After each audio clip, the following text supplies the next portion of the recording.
ผมใช้คำว่าค่อยๆเดินทางนะฮะขึ้นไปยังจังหวัดเชียงใหม่นะฮะ เพราะว่าจำเป็นจะต้องถ่ายภาพวัดวาต่างๆเนี่ยฮะไล่ขึ้นไปจนถึงจังหวัดเชียงใหม่เนื่องจากว่าก็ทำงานให้กับพระศาสนานะฮะเป็นหลักก็เลยต้องถึงเชียงใหม่ช้าหน่อยอาจจะถึงเชียงใหม่ประมาณน่าจะวันศุกร์นะฮะวันศุกร์น่าจะได้จัดไลฟ์สดอีกรอบหนึ่งนะครับแต่พรุ่งนี้คงจะไม่ได้ไลฟ์สดนะครับเพราะว่าเป็นช่วงเดินทางแล้วเวลามันเหนื่อยมันโหยคุณมันหมดแรงนะฮะ อายุก็ไม่ใช่น้อยนะโอ้ถ้าเป็นหนุ่มๆนี่สู้ใจขาดแต่ก็เนื่องจากว่า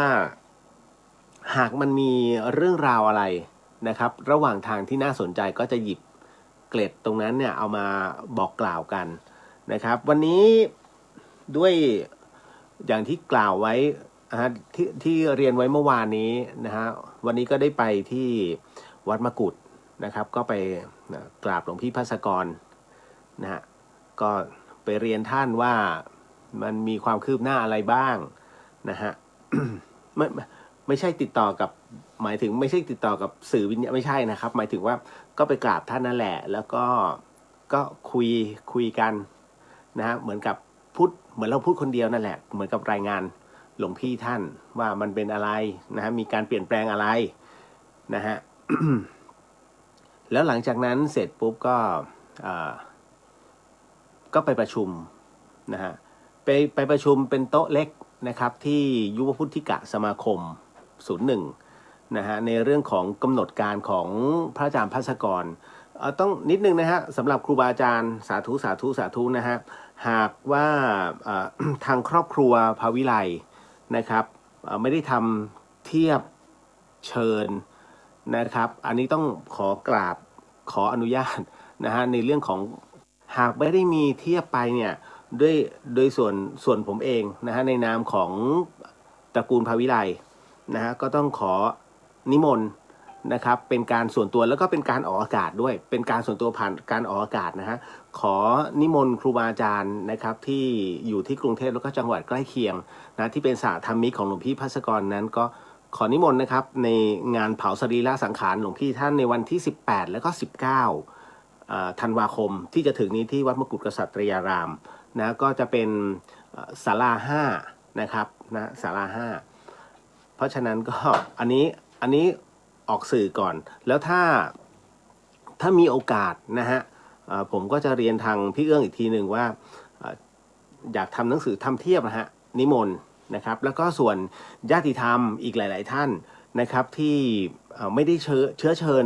นะฮะอย่างเป็นกิจจาลักษณะต้องขอประทานโทษผมขออนุญาตขอประทานโทษแทนตระกูลภาวิไลแล้วกันนะฮะคือในนามหนึ่งในสมาชิกของตระกูลภาวิไลเนี่ยผมก็เลยต้องขอออกตัวแทนพี่ๆซึ่งเขาก็จะวุ่นอะไรหลายๆเรื่องกันมาตลอดนะฮะก็ชีวิตส่วนตัวก็ต้องดิ้นรนกันนะฮะในขณะเดียวกันงานก็ต้องจัดฮะทั้งหมดทั้งมวลก็จะมีคือบางทีก็ลืมไปบ้างก็ต้องขอกราบประธานอภัยมาณที่นี้ด้วยนะฮะก็ขอเรียนเชิญนะครับทุกท่านเลยนะครับคือบางท่านเนี่ยอาจจะติดว่าเป็น CEO เป็นประธานหรือว่าเป็นกรรมการบริหารขออนุญาตครับด้วยความที่ผมก็เป็น ผู้ที่ติดตามหลวงพี่มาตลอดนะฮะอยากให้ท่านวางใจเป็นกลางเหมือนตอนที่ท่านปฏิบัติธรรมนะฮะแล้วก็ถือซะว่านี่เรามาเป็นการคารวะแล้วก็ทำเพื่อพระอาจารย์ภัสกรเป็นครั้งสุดท้ายนะฮะอันนี้ก็เลยต้องกราบขออภัยมาในที่นี้ด้วยนะฮะด้วยวันนี้นี่เองเนี่ยก็ประชุมกันนะฮะว่าจะต้องมีอะไรบ้างก็ในเรื่องของการจัดเตรียมอาหารในเรื่องของที่ระลึกนะฮะทางตรงไหนเป็นผู้จัดเตรียมคราวนี้มาในส่วนของคือผมจะใช้คำว่าเป็นแขกที่ผมใช้คำว่าเป็นแขกเพราะว่าเวลาเข้าประชุมกันผมไปไม่ทันนะฮะผมจะไปไม่ทันแล้วก็จะไม่ค่อยรับรู้อะไรมากมายผมก็เลยใช้คำหลวงพี่ว่าอะไรที่มันยุ่งยากให้เราเนี่ยทำตัวเหมือนเปรียบเสมือนแขก ไม่ต้องมายุ่งให้เขาทำมันก็ผมก็เลยใช้นโยบายแบบนั้นนะผมก็เลยว่าผมไปเป็นแขกนะไม่ใช่ว่าเขาไม่เชิญหรือไม่ใช่นะฮะเพียงแต่ว่าเราเดินทางตลอดไงด้วยเวลาที่มันไม่สัมพันธ์กันเนี่ยนะฮะผมก็เลยเข้าใจนะดังนั้นผมก็จึงเป็นหน้าที่คือผมจะเป็นคนที่ชอบดูบทสรุปว่าอะไรมันจะเกิดต่อไปนะเป็นสเต็ปคือถ้าเราไปยุ่งกลางคันซึ่งเขาตกลงกันไปแล้วเนี่ยมันผิดมารยาทในเรื่องของการประชุมว่าหมายถึงว่าเราเข้าไปล้มกระดานเขามันไม่ถูกต้องนะฮะเพราะฉะนั้นก็เลยต้องดูว่ามีตรงช่วงเวลาไหนที่มันดูแล้วเฮ้ยควรจะแทรกอันนี้นะตามความเหมาะสมก็จะเป็นเช่นนั้นเพราะฉะนั้นในเรื่องของช่วงเวลาอโหสิกรรมเนี่ยน่าจะเร็วขึ้นนะฮะผมว่าน่าจะมาสักบ่ายสามการประกาศขออโหสิกรรมโดยภาพของหลวงพี่ภาสกรเนี่ยครั้งสุดท้ายเลยนะฮะ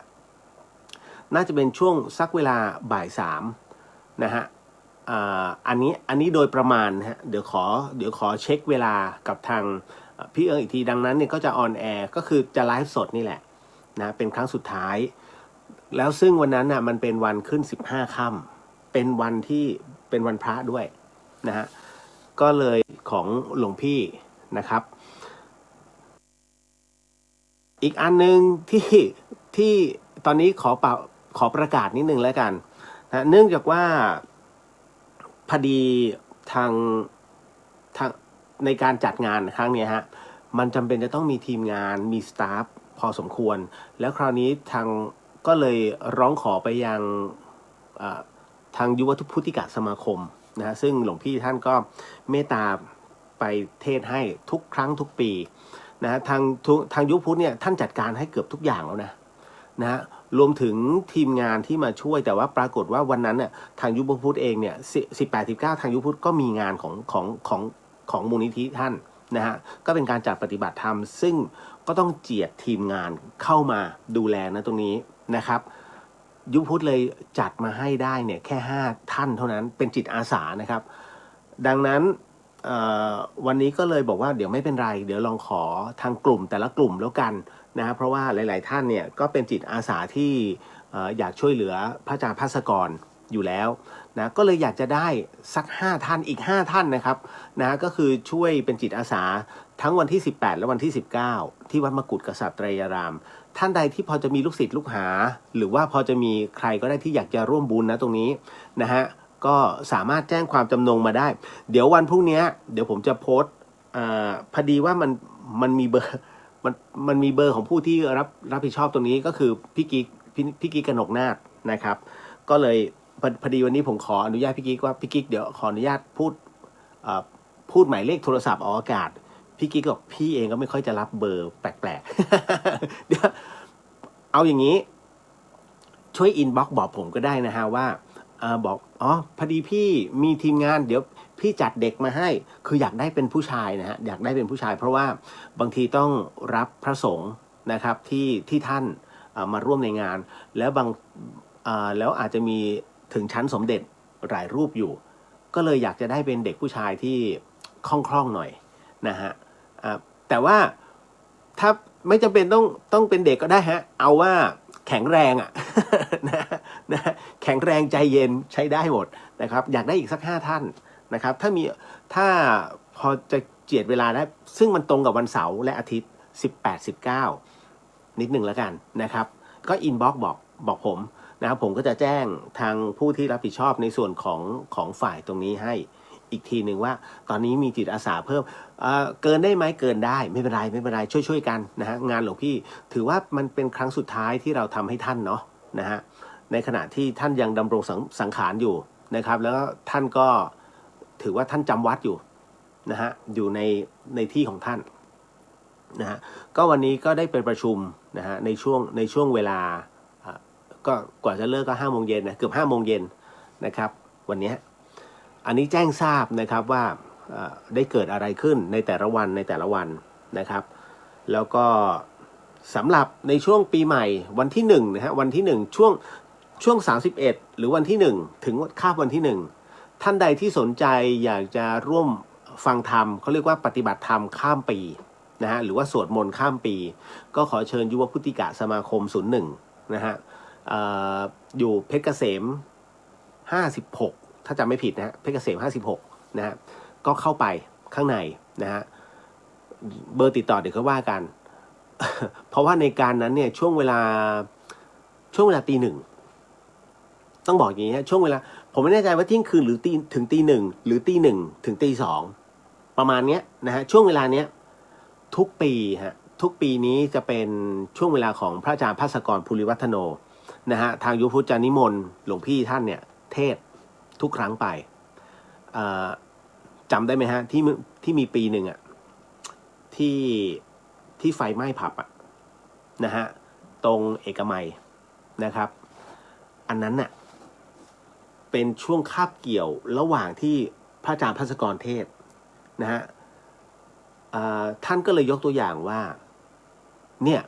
ในช่วงเวลาเดียวกันคนกลุ่มหนึ่งขึ้นสวรรค์อีกคนกลุ่มหนึ่งทุรนทุราย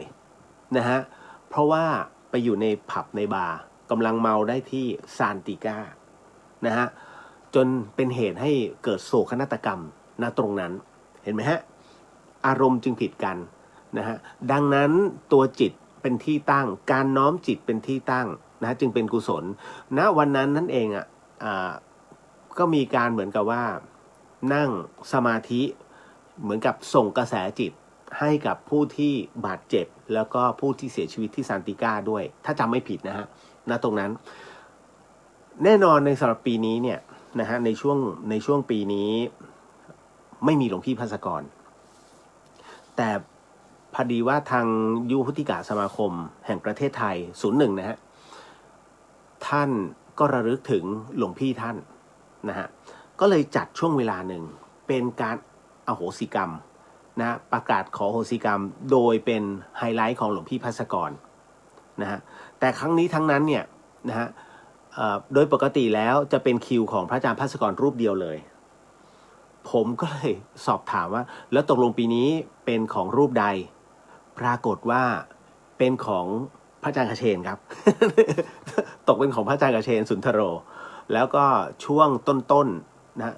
ไม่รู้ว่าต้นหรือปลายนะฮะจะเป็นช่วงปิดโดยภาพของหลวงพี่ภาสกร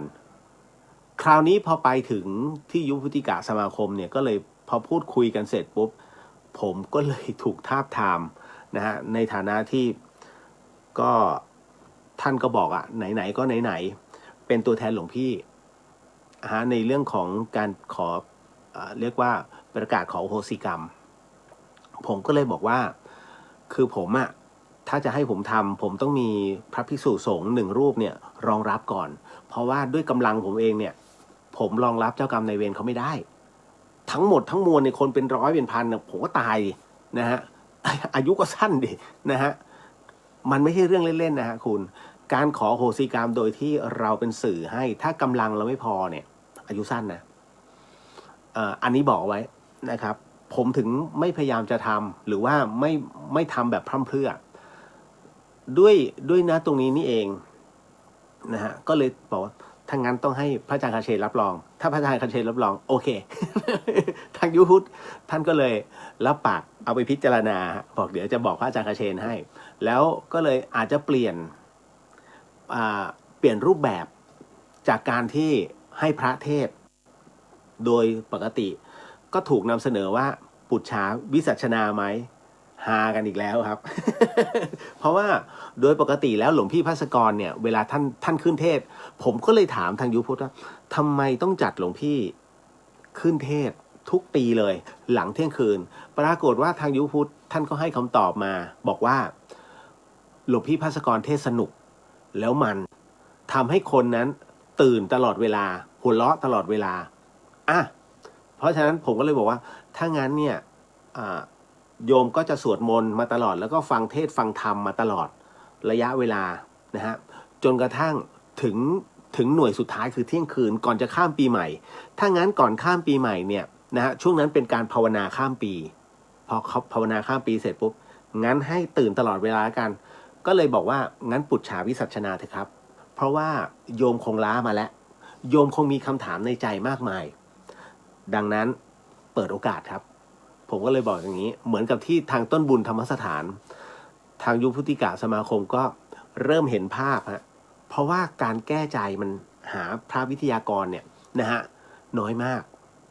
ผมก็เลยบอกว่าผมเคยบอกถามพระอาจารย์กเชนพระอาจารย์ต้องการคนปุจฉาไหม พระอาจารย์ก็ค้อนๆนิดนึงประมาณว่าไอ้นี่มาแรง นะก็เลยน่าจะถ้าไม่มีอะไรคือถ้าไม่มีอะไรผิดพลาดนะฮะก็ทางยุพุทธคงจะเรียนพระอาจารย์กเชนว่าเปลี่ยนจากเทศอาจจะเทศสั้นๆแต่ว่าจะเป็นปุจฉาและวิสัชนาตามนั้นแล้วก็ต่อด้วยอโหสิกรรมซึ่งผมก็จะทำแทนพาร์ทของหลวงพี่ภัสกรเป็นกรณีพิเศษตรงนั้นอีกวันหนึ่งนะฮะก็ท่านใดกลุ่มใดนะฮะไม่ว่าเป็นกลุ่มแพนด้าหรือว่ากลุ่มสิริวิสุทธิธรรมหรือว่ากลุ่มต่างๆเนี่ยฮะที่เป็นกลุ่มที่หลวงพี่ท่านเมตตาอยู่ตลอดเวลาถ้าสนใจสามารถไปได้ที่ยุวพุทธิกะสมาคมนะฮะแล้วหรือว่าผมไม่แน่ใจน่าจะออนแอร์ได้นะก็จะออนแอร์ข้ามปีแล้วกันถ้าเป็นไปได้นะครับอันนี้บอกไว้ก่อนนะฮะก็เป็นอีกหนึ่งเรื่องราวที่วันนี้ได้ถูกพูดคุยนะฮะแล้วก็ส่วนในส่วนของหนังสือนะฮะปฏิจจสมุปบาทนะครับก็เดี๋ยวจะมีการแจกในงานนะครับอย่างที่ผมว่านะว่าภายในนั้นมันจะมีของที่ระลึกนะฮะให้กับผู้ที่ร่วมงานนะตรงนั้นนะครับมันไม่ครบนะฮะจะไม่ครบทุกท่าน 100%เพราะว่าผมบรรจุแค่200จริงๆผมทำไว้เป้าหมายเนี่ยคือ444ที่อธิษฐานไว้จำได้ไหมฮะเพราะฉะนั้นผมก็จะแบ่งเป็นพาร์ทว่ากรุงเทพ200เชียงใหม่244แต่เดี๋ยวขอดูความเป็นไปได้ก่อนนะฮะเพราะว่าตอนนี้พยายามจะทำให้มันเร็วที่สุดแล้วถ้าอัดที่กรุงเทพได้300ผมจะพยายามจะอัดให้ได้300เล่มนะครับอันนี้เรียนเอาไว้ก่อน นะฮะก็เป็นการชี้แจงแถลงไขว่าวันนี้เกิดอะไรขึ้นมาบ้างนะครับที่กรุงเทพมหานคร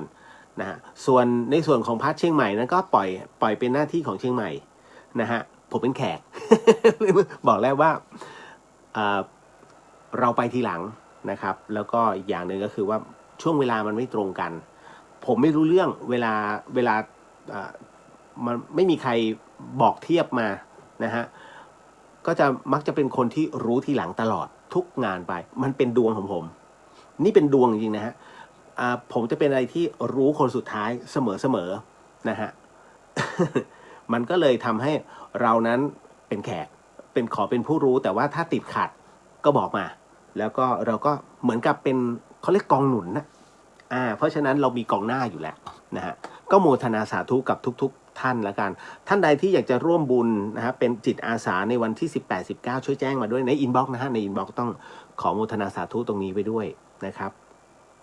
เดี๋ยวขออนุญาตทักทายก่อนเนาะแล้วเดี๋ยวก็จะไปเข้าเรื่องราวต่างๆนะฮะวันนี้ก็ยังมีเรื่องผี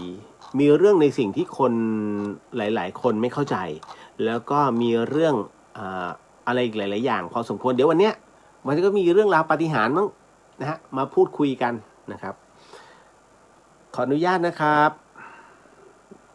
นิดนึงนะฮะคุณปริญญาสวัสดีค่ะพี่เลียวสวัสดีครับนะฮะ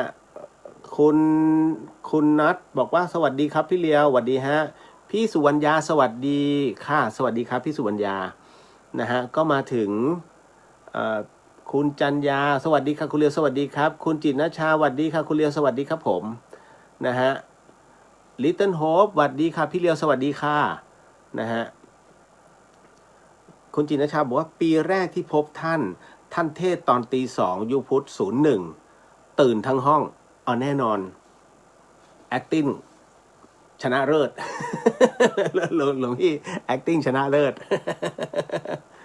นะ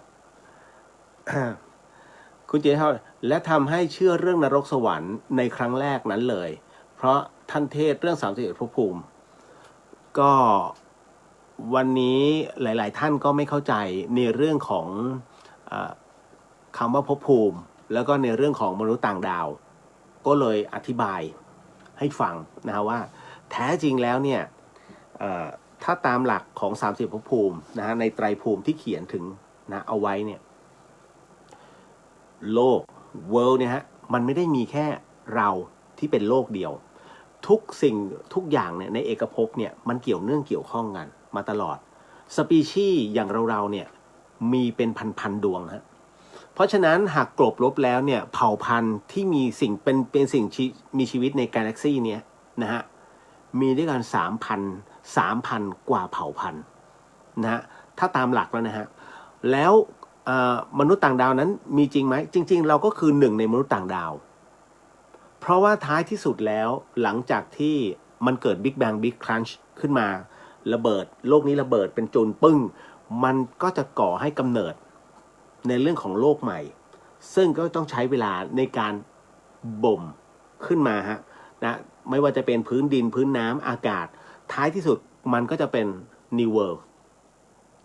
นั่นแหละฮะแล้วหลังจากนั้นก็จะเริ่มมีในเรื่องของการที่เราจะมีพระเจ้ามีพระพุทธเจ้าเกิดขึ้นมาในอสงไขยนั้นเห็นไหมในกลับนั้นเพราะฉะนั้นเนี่ยทุกอย่างมันเกี่ยวเนื่องเกี่ยวข้องนะครับเราเองที่มาอยู่ในปัจจุบันนี้ได้ก็เพราะว่าโลกเคยระเบิดไปแล้วแล้วมันก็กลับขึ้นมาใหม่นะฮะเพราะฉะนั้นเราเนี่ยเราคือมนุษย์ต่างดาวสำหรับเขาเช่นกันแต่เขาเนี่ยเมื่อมาจากนอกโลกเขามาอยู่ในโลกของเราเขาก็คือมนุษย์ต่างดาวเราไปของเขาเราคือมนุษย์ต่างดาว นั่นแหละฮะเพราะฉะนั้นจริงๆมันเกี่ยวเนื่องเกี่ยวข้องกันหมดนะฮะใครจะบอกว่า UFO หรือมนุษย์ต่างดาวนั้นไม่เขาเรียกว่าเป็นเรื่องโกหกต้องบอกว่าคิดใหม่ฮะนะฮะเพราะว่าอย่าคิดว่าในจักรวาลแห่งนี้มีแค่เราเป็นสิ่งมีชีวิตอยู่แค่ดวงเดียวจริงๆแล้วมันไม่ใช่นะฮะต่อมา พี่ตู่สวัสดีครับพี่รอบสองสวัสดีรอบสองครับพี่ตู่ไม่ลืมนะพี่ตู่อาจจะทิ้งที่อยู่ นะอ๋อวันนี้ผมแวะไปหาพี่หมอตู่จัดการในเรื่องของอะไรนะในเรื่องของข้อต่อที่มันติดนะฮะดึงดังกึกหายอีกแล้วก็ในส่วนของกล้ามเนื้อไหล่นะฮะบอกแล้วหมอตู่7 นาที นะฮะต่อมาคุณวัฒจักรว่าสวัสดีค่ะสวัสดีครับพี่เลียวเข้ามาทักทายครับผมฟังผ่าน FM 104.5 ครับขอให้คุณแม่และพี่เลียวสุขภาพแข็งแรงด้วยครับสาธุหลายคนชอบคุณแม่ ผมบอกแล้วว่าอย่าให้ผมเขียน เขียนแล้วมึนตึบ แม่ผมอย่าคุยเรื่องเงินเป็นเรียกเป็นโรคสมองเสื่อมเป็นโรคที่สมองเสื่อมแล้วสมองสั่งอย่างเดียวคือรับตังค์ไม่จ่ายตังค์ นะจ่ายตังค์ปุ๊บมึงเป็นใครอ่ะ อารมณ์นั้นเลยนะแต่ถ้ารับเงินโอ้ยลูกอย่างนั้นลูกดีไปหมด แต่พอจะจ่ายปุ๊บมึงเป็นใครอ่ะ คุณแม่ผมน่ารักเสมอก็ผมก็เลยบอกว่าคือพอเวลาไปถึงเนี่ยแม่ก็จะถามซ้ำๆนะฮะซ้ำๆพระภาสกรล่ะพระภาสกรตายแล้วเหรอบอกเงี้ยผมก็เลยบอกว่าใช่แล้วเผาหรือยังผมก็บอกยังแม่จะไปไหม18-19แล้วแม่จะได้ไปไหมล่ะบอก19คุณแม่น่าจะได้ไปเพราะว่าคุณแม่ก็เป็นญาติผู้ใหญ่อีก1 ท่านนะเขาก็โอเคก็คิดว่าน่าวันที่19นะฮะไม่รู้นานหน่อย นะเพราะว่าเขาต้องนั่งรถเข็นนะครับไปก็ท่านใดที่อยากจะไปทักทายคุณแม่ผมก็เชิญนะฮะเวลาทักทายเสร็จช่วยจับตรงสะโพกท่านนิดนึงอุ่นไหมถ้าอุ่นช่วยเรียกผมจะได้เปลี่ยนแพมเพิร์ส นะคุณแม่น่ารักเสมอนะคือจริงๆแล้วเนี่ยการที่เรามีความรักต่อมารดาบิดาเนี่ยนะฮะผมว่ามันเป็นเรื่องสำหรับผมนะผมมองว่ามันเป็นเรื่องที่ทางบวกมากๆผมอยากจะบอกวัยรุ่นที่ผมเขียนเนี่ยผมเขียนเรื่องราวเกี่ยวกับคุณแม่เอาจริงนะฮะทาร์เก็ตผมคือวัยรุ่นแต่ถ้าท่านใดที่อ่านแล้วสนุกแล้วขำเนี่ยผมถือว่าเป็นทาร์เก็ตรองเป็นผลพลอยได้สำหรับผมที่ต้องเขียน เรื่องราวของคุณแม่เพราะว่าผมอยากให้น้องๆเนี่ยได้เห็นความน่ารักอีกมุมหนึ่งคนทุกคนน่ะนะฮะบ้านทุกบ้านคุณแม่ของทุกๆคนน่ะเขาจะมีมุมที่เรามองให้ขำได้เราอย่ามองเป็นมุมซีเรียสการบ่นของเขาเชื่อไหมเด็กบางคนรำคาญแม่บ่นทุกวันแล้วก็ตวาดแม่ทุกวันแต่คุณอันนั้นคือคุณมองข้างเดียวผมก็เลยอยากจะชี้ให้เด็กๆเขาเห็นว่าน้องผมถามว่าแม่เขาบ่นเขาด่าเนี่ยอันเนี้ยเป็นวันแรกหรือเปล่าที่เขาบ่นเขาด่าอ๋อไม่หรอกแม่เป็นงี้มาตั้งนานแล้วก็เป็นมาตั้งนานแล้วมึงยังไม่ชินอีกเหรอ คืออยากจะชี้ให้เขาเห็นแบบนี้เพราะฉะนั้นเอาไอ้ที่เขาบ่นเขาด่าเอามาเป็นเรื่องขำๆแล้วก็เขียนลงไปคือพลิกมุมซะแล้วคุณจะไม่เครียดถามว่าในกรณีแบบนี้นะฮะ ผมทำขึ้นมาเพื่ออยากจะให้เด็กอ่ะได้มีความคิดในแง่บวกมากขึ้นเพราะเดี๋ยวนี้เขาสมาธิสั้นแล้วเขามักจะมองภาวะอารมณ์ตัวเองเป็นใหญ่เพราะเขาคือฮอร์โมนที่กำลังพลุกพล่านเป็นวัยที่ฮอร์โมนพลุกพล่านคุณต้องเข้าใจนะเพราะเราก็เป็นมาก่อนผมถึงต้องพยายามเขียนอะไรที่สนุกเข้าไว้แล้วเขาอ่านแล้วเฮ้ยพี่เลียวแม่งขนาดนี้ยังรักแม่ยังทำนู่นทำนี่แล้วก็มีการโต้ตอบกันสนุกๆคืออย่างน้อยเนี่ยมันเข้าไปสะกิดเขาหน่อยหนึ่งแม้ว่ามันแค่ผ่านแต่มันดีกว่าไม่มีอะไรไปสะกิดเขาเลยนะฮะถูกไหมครับเพราะฉะนั้นเนี่ยผมถึงพยายามจะเขียนเรื่องราวของผมกับแม่ในมุมที่สนุกมุมไม่สนุกก็มีฮะ นะเพราะฉะนั้นแล้วใครจะนำเสนอล่ะถูกไหมเราก็จะนำเสนอทางด้านบวกซะมากกว่านั่นแหละฮะเอาล่ะก็อันนี้พูดเอาไว้เฉยๆนะฮะขอบพระคุณมากนะฮะที่อวยพรคุณแม่คุณจินนชาบอกคุณเรียวบอกเป็นรหัสลับเป็นที่รู้กันระหว่างคุณเรียวกับ FC ที่ฟังรายการได้ไหมคะถ้าวันงานใครบอกรหัสลับถูกจะได้รับหนังสือปฏิจจ ลิมิเต็ดโอ้โหช่วยหาวิธีรับหนังสือเดี๋ยวค่อยว่ากัน นะตรงนั้นคือมันมีจำกัดจริงๆนะฮะลิตเติ้ลโฮปธรรมสถานมีให้เข้าปฏิบัติธรรมอีกเมื่อไหร่คะรอให้โควิดเชียงใหม่เรียกว่าซาลงก่อนนะครับเพราะว่าใจเย็นๆครับเพราะว่าในเรื่องของการปฏิบัติธรรมต้องค่อยเป็นค่อยไปอันนี้น่าจะเป็นนโยบายของผอ.คนใหม่นะฮะเดี๋ยวเขาจะมีตาตั้งตาตั้งเป็นเจ้าอาวาสเลย นะเดี๋ยวฟังอีกทีนะบ่าวน้อยสวัสดีครับพี่เดียวสวัสดีครับผมคุณจินชาคุณเรียวเตรียมปากกาให้คุณแม่ด้วยนะคะเผื่อแจกลายเซ็นตาย มาแบบสั่นๆน่ะ ทำไมเหรอ ให้แม่ทำอะไรเหรอเขาจะเป็นเงี้ยอ๋อแม่เซ็นเช็คโอ้ถ้าเซ็นเช็คอะ มือจะหายสั่นอ๋อแม่ทำมันว่าแม่เขียนไม่ไหวแม่เซ็นเดี๋ยวให้20เซ็นเลย สมองเสื่อมมันสั่งการมาให้รับตังค์อย่างเดียว ถ้าให้จ่ายถูกด่า นะบ่าวน้อยบอกว่ารูปที่ผมส่งไปให้ผมให้ช่างที่รู้จักกันเขาบอกว่าเป็นเรื่องแปลกที่ติดมาหลายรูปนะฮะจริงๆแล้วเนี่ยต้องให้เขาทดสอบในเรื่องของแสงที่สะท้อนชุดขาวนะฮะว่าคือพี่จะตอบว่าจะใช้พลังไปดูว่าไอ้นี่มันเป็นภาพถ่ายติดวิญญาณเนี่ยอย่างเดียวมันก็ไม่ถูกเพราะว่าด้วยหลักพี่เราจะอ้างหลักของวิทยาศาสตร์มาก่อนเสมอในเรื่องของรูปถ่ายติดวิญญาณเนี่ยนะครับพอเสร็จปุ๊บเนี่ยถ้าหาเหตุไม่ได้คราวนี้ต้องมาดูกันอย่างจริงจังนะฮะว่ารูปนั้นนะเป็นรูปเกี่ยวกับอะไรพอดีว่าน้องส่งภาพมาให้ผมนะฮะเป็นภาพที่น้องเข้าไปทำหน้าที่แหละของหน่วยกู้ภัยนะก็เก็บศพแต่ว่าเขาก็ถ่ายรูปติดผู้ที่สวมชุด PPE แล้วมันจะมีเป็นเงาเป็นกลุ่มควันเป็นเคิร์ฟนะฮะเอาเคิร์ฟเงานะฮะตัดออกมาด้วย Photoshop นะอันนี้พี่เรียวบอกนะเอาเคิร์ฟเงานั้นตัดเป็นเคิร์ฟตามแนวโค้งแล้วลองเอาไปสวมกับชุด PPE มันจะพอดีที่พี่เรียวบอกว่ามันเป็นเงาเพราะว่าพอทำเนี่ยพอสวมไปปุ๊บมันเป็นพอดีของชุด PPE ก็แสดงว่ามันเป็นเงาตกกระทบแต่ถ้าสมมุติว่า เงาอันนั้นเนี่ยมันมันผิดแผกออกไปนะฮะ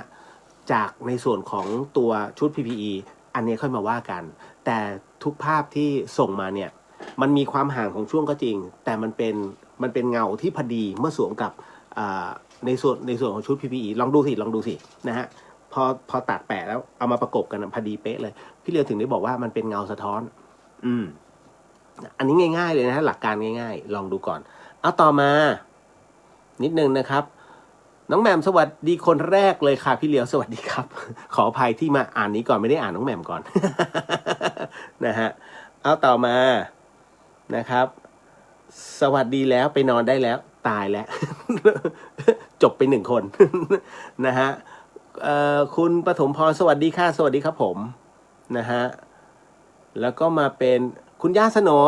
สวัสดีนะครับคุณเดียวสวัสดีครับไปนอนดีป่ะคุณย่า คุณย่า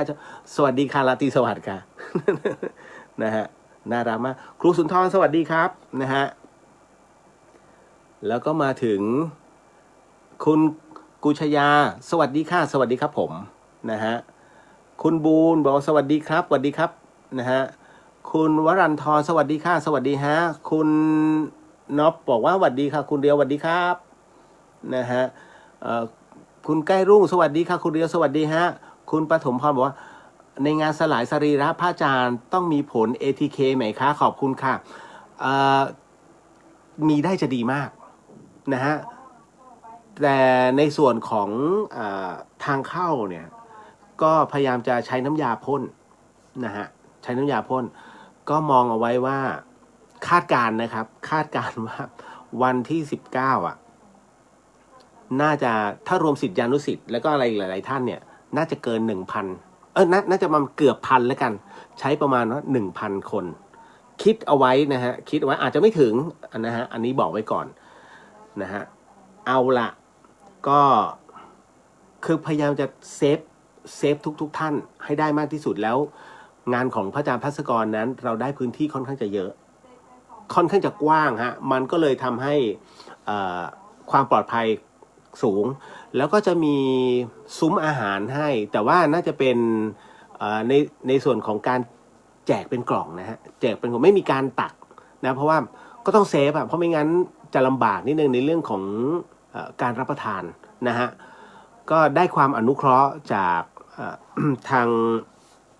างมูลนิธิของอังกฤษตรางูนะฮะก็จะได้รับของที่ระลึกมาแจกให้ในงานอีกด้วยนะครับดังนั้นเนี่ยก็ทั้งหมดทั้งมวลเดี๋ยว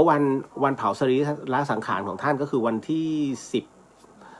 19นะซึ่งเป็นวันอาทิตย์เจอกันนะฮะส่วนการเก็บอัฐิธาตุของท่านนั้นจะเป็นวันที่20ช่วงเช้านะฮะก็เพื่อจะให้ทำพิธี3 หาบนะครับก็เรียกว่าเป็นประเพณีตามเหตุปัจจัยนะตรงนั้นเอาละต่อมามีอะไรไหมเนี่ยก็หมดแล้วเนาะอันนี้รายงานแบบละเอียดเลย นะฮะละเอียดยิบเลยนะฮะเอามาในเรื่องของคำถามเลยแล้วกันนะฮะพี่เรียวคะคือเมื่อวันเสาร์คุณผู้ฟังเดี๋ยวก่อนสิ่งที่ผมพูดในรายการนะครับเก็บเอาส่วนสำคัญน่ะเอาไปเฉยๆนะฮะใช้หลักกาลามสูตรอะไรที่มันดูว่ามีประโยชน์เป็นกุศลให้เก็บเอาไว้อะไรที่มันดูแล้วมันแค่เฮ้ยฟังสนุกก็ฟังเป็นนิยายไปไม่ต้องเก็บไปคิดทุกอนูว่าอันนี้พูดผิดอันนี้ไม่ควรพูดคือจริงบางทีการพูดคุยอย่างต่อเนื่องเนี่ยนะผมพยายามจะระมัดระวังให้มากที่สุดแต่ในขณะเดียวกันบางทีมันปากมันก็เผลอคำพูดที่แบบเฮ้ย เฮ้ยมึง อะไรอย่างเงี้ยเป็นต้นสังเกตไหมนะฮะก็เราใช้คำประเภทนี้ภาษาพ่อขุนผมสงสัยมากใครบอกว่าคำว่ามึงคำว่ากูเป็นคำหยาบจริงไหมแล้วทำไมเราใช้พูดกับเพื่อนเฮ้ยมึงถูกไหมฮะคราวนี้ก็คือว่ามันสำคัญตรงในจารึกครับในจารึกของพ่อขุนรามคำแหงพ่อกูชื่อขุนศรีถูกไหมฮะแม่กูชื่อนางเสืองถูกไหมฮะ พี่กูชื่อบานเมืองเห็นไหมนะแล้วก็ใครไข้ค้าค้าม้าค้าใครไข้ค้าวัวค้าวัวค้าเห็นไหมฮะคือเป็นภาษาดั้งเดิมแล้วอ่ะผมเคยคุยกับกสทช.ก็จะมีพวกหนึ่งบอกว่าโอ้ยการใช้มึงกูเป็นเรื่องที่เป็นคำหยาบมากนึกนะฮะเฮ้ยกูว่าอาหารไม่อร่อยเฮ้ยมึงแน่เหรอกูเนี่ยเจ๋งสุดคุณผู้ฟังสังเกต2 คำเนี่ยฮะที่ผมยกตัวอย่างอันนี้คือหลักภาษาเลยมันต่างกันไหมฮะระหว่างคำว่ากู2 ประโยคนะฮะจริงๆแล้วมันต่างกันตรงไหนมันต่างกันการใช้เสียงการใช้อารมณ์กูคำว่ากูของประโยคแรกนะเป็นประโยคที่หยอกล้อเพื่อนฝูงกูประโยคที่2นั้นหมายถึงว่าเป็นการข่มซึ่งกันและกันถูกไหมฮะเพราะฉะนั้นเนี่ยจริงๆแล้วหลักการคือการใช้ภาษาไม่จำเป็นต้องเอ่ยคำว่ากูหรือเอ่ยคำว่ามึงแต่ถ้าใช้ในเรื่องของการกระแทกเสียงไปนั่นคืออารมณ์เห็นไหมฮะเพราะฉะนั้นจริงๆแล้วอะไรในตัวตนของคนที่หยาบที่สุดไม่ใช่ภาษาแต่เป็นอารมณ์ที่หยาบถูกไหมครับเพราะถ้าอารมณ์ไม่หยาบคำเหล่านี้จะไม่รุนแรงเลยนี่แหละฮะเพราะฉะนั้นต้องดูที่ต้นกำเนิดของมันถูกไหมเราไปฟังที่ปลายนะฮะปลายเหตุนะฮะเพราะฉะนั้นจึงบอกว่าคำว่ากูมึงจริงๆแล้วมันไม่ใช่อารมณ์ต่างหากที่เป็นตัวกำหนดน้ำเสียงแล้วเน้นลงไปจบข่าวปิ้ง เห็นไหมฮะหลักง่ายๆอันนี้ก็เลยต้องขออนุญาตบอกไว้ก่อนนะครับเพราะบางทีเราก็นิดหน่อยสะกิด แต่วันนี้หลวงพี่มาเอ้ย เรามาเข้าคำถามกันนะครับพี่เรียวคะเมื่อวันเสาร์น้องข้างบ้านผูกคอตายแต่เขาช่วยลงมาได้คราวนี้เขาบอกว่าน้องมันไม่ฟื้นนะพี่หมอบอกว่าต้องรออย่างเดียวค่ะรออย่างเดียวคือรอปาฏิหาริย์แต่เขาเหมือนคนหลับนะพี่เลียวมีอาการคิ้วย่นเหมือนฝันสภาวะแบบนี้เนี่ยจิตเขายังอยู่กับตัวไหมคะนี่คือคำถามนะฮะหมายถึงว่าเด็กคนนี้ผูกคอตายอยู่ที่บ้านแต่ปรากฏว่าเขาช่วยทันแต่ในขณะที่เขาช่วยทันเนี่ยปรากฏว่าหมดสภาพของมันเหมือนออกซิเจนไปเลี้ยงสมองคือไม่ได้แล้วไงเหมือนแบบคือเป็นเจ้าชายนิทราไปแล้วหมอบอกต้องรอปาฏิหาริย์เพราะฉะนั้นแต่เวลาพูดคุยอะไรผมสอบถามเขานะปรากฏว่าคือถ้าเราอยากจะแก้อะไรเนี่ยเราต้องถามรายละเอียดก่อนผมก็เลยถามน้องเข้าไปว่าแล้วทำไมน้องเขาคิ้วย่นปรากฏว่าเขาก็พูดถึงว่าเนี่ยทุกคนเป็นห่วงนะที่ทำแบบนี้เขาวิตกกังวลมากนะว่าเฮ้ยถ้าตายไปแล้วยังไงกว่าจะโตมาขนาดนี้แม่เสียเงินไปโอ้โหเขาสาธยายนะมันทำให้เรารับรู้อะไรรู้ไหมฮะเรื่องนี้ผมยังไม่ได้พูดถึงตัวจิตของน้องนะมันทำให้รับรู้ถึงสิ่งที่ไม่ยอมดับ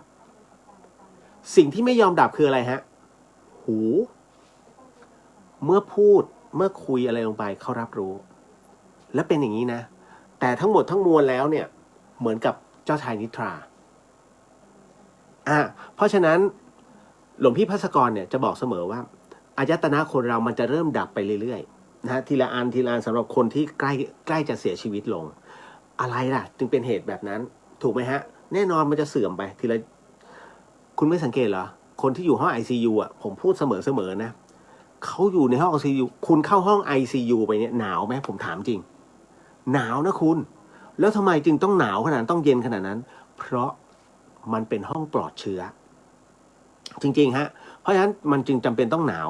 บางคนก็เลยเอาผ้าห่มให้กับคนป่วยเอาไว้นะฮะก็คิดว่าหนาวก็เขาคงจะหนาวแหละเพราะว่าถ้าสมมุติว่าปล่อยโดยที่ไม่มีผ้าห่มบางทีเขาก็จะเป็นปอดบวมหรือว่าน้ำท่วมปอดถูกไหมฮะก็ด้วยความหวังดีก็ห่มให้แต่สังเกตไหมว่า ทุกเตียงที่อยู่ในขั้นหนักเลย ICU เขาไม่รู้สึกเลยว่าหนาวคุณไม่สังเกตเหรอถ้ารู้สึกเขาจะตื่นขึ้นมาอุ้ยหนาวจังถูกไหมแต่นี้ไม่ทำไมล่ะเพราะว่าถูกตัดความรู้สึกตรงนั้นออกไปแล้วตาล่ะตาทำไมไม่ลืมถูกตัดตรงนั้นไปแล้วเพราะว่าไม่มีแรงนะฮะจมูกยังคงหายใจปากยังคงทำงานอยู่แต่ไม่ได้รับรู้รสนะฮะเพราะว่าให้อาหารทางสายยางถูกไหมครับดังนั้นเนี่ยอายตนะมันเริ่มทีละนิดจนกระทั่งเหลือสุดท้ายหูยังได้ยินฮะหูยังได้ยินดังนั้นเวลาใครก็ตามที่ป่วยหนักเนี่ยถามว่าเขาได้ยินเขารับรู้ไหมเขารับรู้นะแต่มันทำอะไรไม่ได้เพราะสิ่งที่รับรู้คือตัวจิตที่อยู่ภายในยังไม่ได้ไปไหนนะฮะเพราะฉะนั้นณตอนนี้หากมีอาการคิ้วย่นผมฟันธงว่าตัวจิตเขายังอยู่กับร่างบางครั้งแต่ไม่ใช่ทุกครั้งนะฮะดังนั้นสิ่งที่คุณเล่าไปมันกลายเป็นความฝันอยู่ในอีกหนึ่งโลกเลยทันทีคือคุณกำลังเขาเรียกว่าน้องคุณน่ะอยู่ในอีกหนึ่งโลกเขาเรียกว่าโลกทิพย์แล้วกันผมใช้คำนี้นะอาจจะไม่ใช่แต่ผมขอสมมุติว่ามันคือโลกทิพย์ณตรงนี้เนี่ยในส่วนของมโนวิญญาณเนี่ยเขาอยู่ในอีกหนึ่งโลกทิพย์กำลังนั่งนิ่งๆพิจารณานี่นู่นนั่นในสิ่งที่เขากำลังวาดฝันอยู่แต่ปรากฏว่าสิ่งที่คุณเล่าให้เขาฟังเนี่ยเขาเรียกว่าเป็นการเนรมิตสิ่งใหม่ๆที่เข้าไปในตัวมโนวิญญาณของเขากำลังนั่งดูอะไรเพลินๆปุ๊บเนี่ยแม่บอกว่าเนี่ยเอาเงินไปซื้อป๊อปคอร์นใช่ไหมป๊อปคอร์นจะมาทันทีมันเข้าไปในหูแล้วมันเข้าไปในจิตป๊อปคอร์นจะมาในมโนวิญญาณเขาทันทีปึ้ง นั่นแหละเสร็จปุ๊บดูสิแอปเปิลเน่าอีกแล้วทำไมเก็บอย่างเงี้ยแอปเปิลเน่าเนี่ยแอปเปิลเน่ามันจะมาในมโนวิญญาณเขาทันทีฮะปึ้งเข้ามาคือคนที่เล่าอ่ะคือคนที่เติมไอ้สิ่งเหล่านั้นเข้าไปในตัวจิตเขาเพราะเขามันทำอะไรไม่ได้ไงนะฮะเพราะฉะนั้นเขากำลังอยู่ในความฝันอยู่ในภวังค์นะฮะเพราะฉะนั้นไอ้ตัวนี้นี่แหละนะฮะสิ่งที่กำลังกระซิบไปคือการเติมแต่ถ้าคุณกระซิบในเรื่องของความเป็นกุศลเอ้ยเดี๋ยวตื่นขึ้นมาเราไปทำบุญกันแล้วเราบวชนะเดี๋ยวพี่เป็นเจ้าภาพให้เดี๋ยวบอกให้แต่ละคนร่วมเป็นเจ้าภาพให้แต่ขอให้เราตื่นมานะคุณใช่ไหมว่าอะไรก็ตามที่เขาเผชิญอยู่ในโลกของมโนวิญญาณของเขาเนี่ยนะฮะณตอนนั้นในภวังค์ของเขาเนี่ยมันจะไปเติมเขาเรียกกำลังบุญมันจะไปส่งให้ตัวจิตเขามีกำลังนะฮะถามว่าภาวะการฟื้นคืนเนี่ยมีไหมมีฮะมันจะเข้าไปเติมทีละนิดเขาเรียกว่าเป็นการช่วยบำบัดทางตัวจิตอีกทีหนึ่งเพราะฉะนั้นถึงได้บอกว่าเวลาเจอประเภทเนี้ยเปิดบทสวดมนต์บ้างพูดคุยบ้างนะฮะเขาเรียกสร้างสีสันให้กับตัวจิตของเขาข้างๆหูนะฮะอาการมันจะเริ่มดีขึ้นนะดีขึ้นไม่ใช่เข้าไปกอกหูมึงจะฟื้นนะเว้ยฟื้นมามึงอะแย่งสมบัติกูเรียบร้อยเลย โอ้ค่ะน้ำตาไหลเขานี้ น้ำตาไหลเลยนะฮะเพราะฉะนั้นเขายังอยู่ในอาการรับรู้เอาเรื่องดีๆเข้าไปเติมเต็มให้น้องนะฮะเดี๋ยวเขาฟื้นขึ้นมาเองแหละนะฮะถามว่าปาฏิหาริย์มีจริงไหมถ้าคุณมีศรัทธาปาฏิหาริย์ก็จะเกิดแต่ถ้าเต็มที่แล้วอัดศรัทธาไปแล้วนะฮะปาฏิหาริย์ไม่เกิดขึ้นก็ต้องยอมรับในเรื่องของการวางอุเบกขาเอาแสดงว่าในสิ่งที่เรารอปาฏิหาริย์หรือว่าอธิษฐานนั้นไม่มีจริงไม่ใช่ฮะกำลังคุณไม่ถึงแต่รอปาฏิหาริย์แน่ๆเพราะกำลังต่อให้รวบรวมกันทั้งหมดทั้งครอบครัวแล้วกำลังบุญที่ส่งไปให้น้องมันไม่ถึงก็คือไม่ถึงแต่กำลังบุญของคุณไม่ได้เสียเปล่านะฮะช่วยแล้วเมื่อช่วยไม่ได้บุญก็กลับเข้าสู่ตัวไม่ต้องห่วงเขาเรียกพลังกลับเข้าหาตัวเหมือนเดิมนะฮะก็ต้องวางอุเบกขาเหตุใดจะเกิดมันก็ต้องเกิดนะเพราะว่าเหตุนี้มันเกิดขึ้นแล้วเราไม่สามารถทำอะไรไปได้มากกว่านี้อันนี้ต้องเข้าใจนิดนึงนะฮะมันเป็นธรรมชาติของสิ่งที่มันก็ต้องเป็นไปก็ขอให้น้องนั้นฟื้นขึ้นมาให้เร็วนะฮะให้เร็วที่สุดแต่สิ่งที่ผมพูดออกไปนะฮะลองกลั่นกรองแล้วก็พิจารณานะลองพูดคุยกับเขาดูเอาเรื่องราวดีๆที่เคยเกิดขึ้นในครอบครัวนะฮะ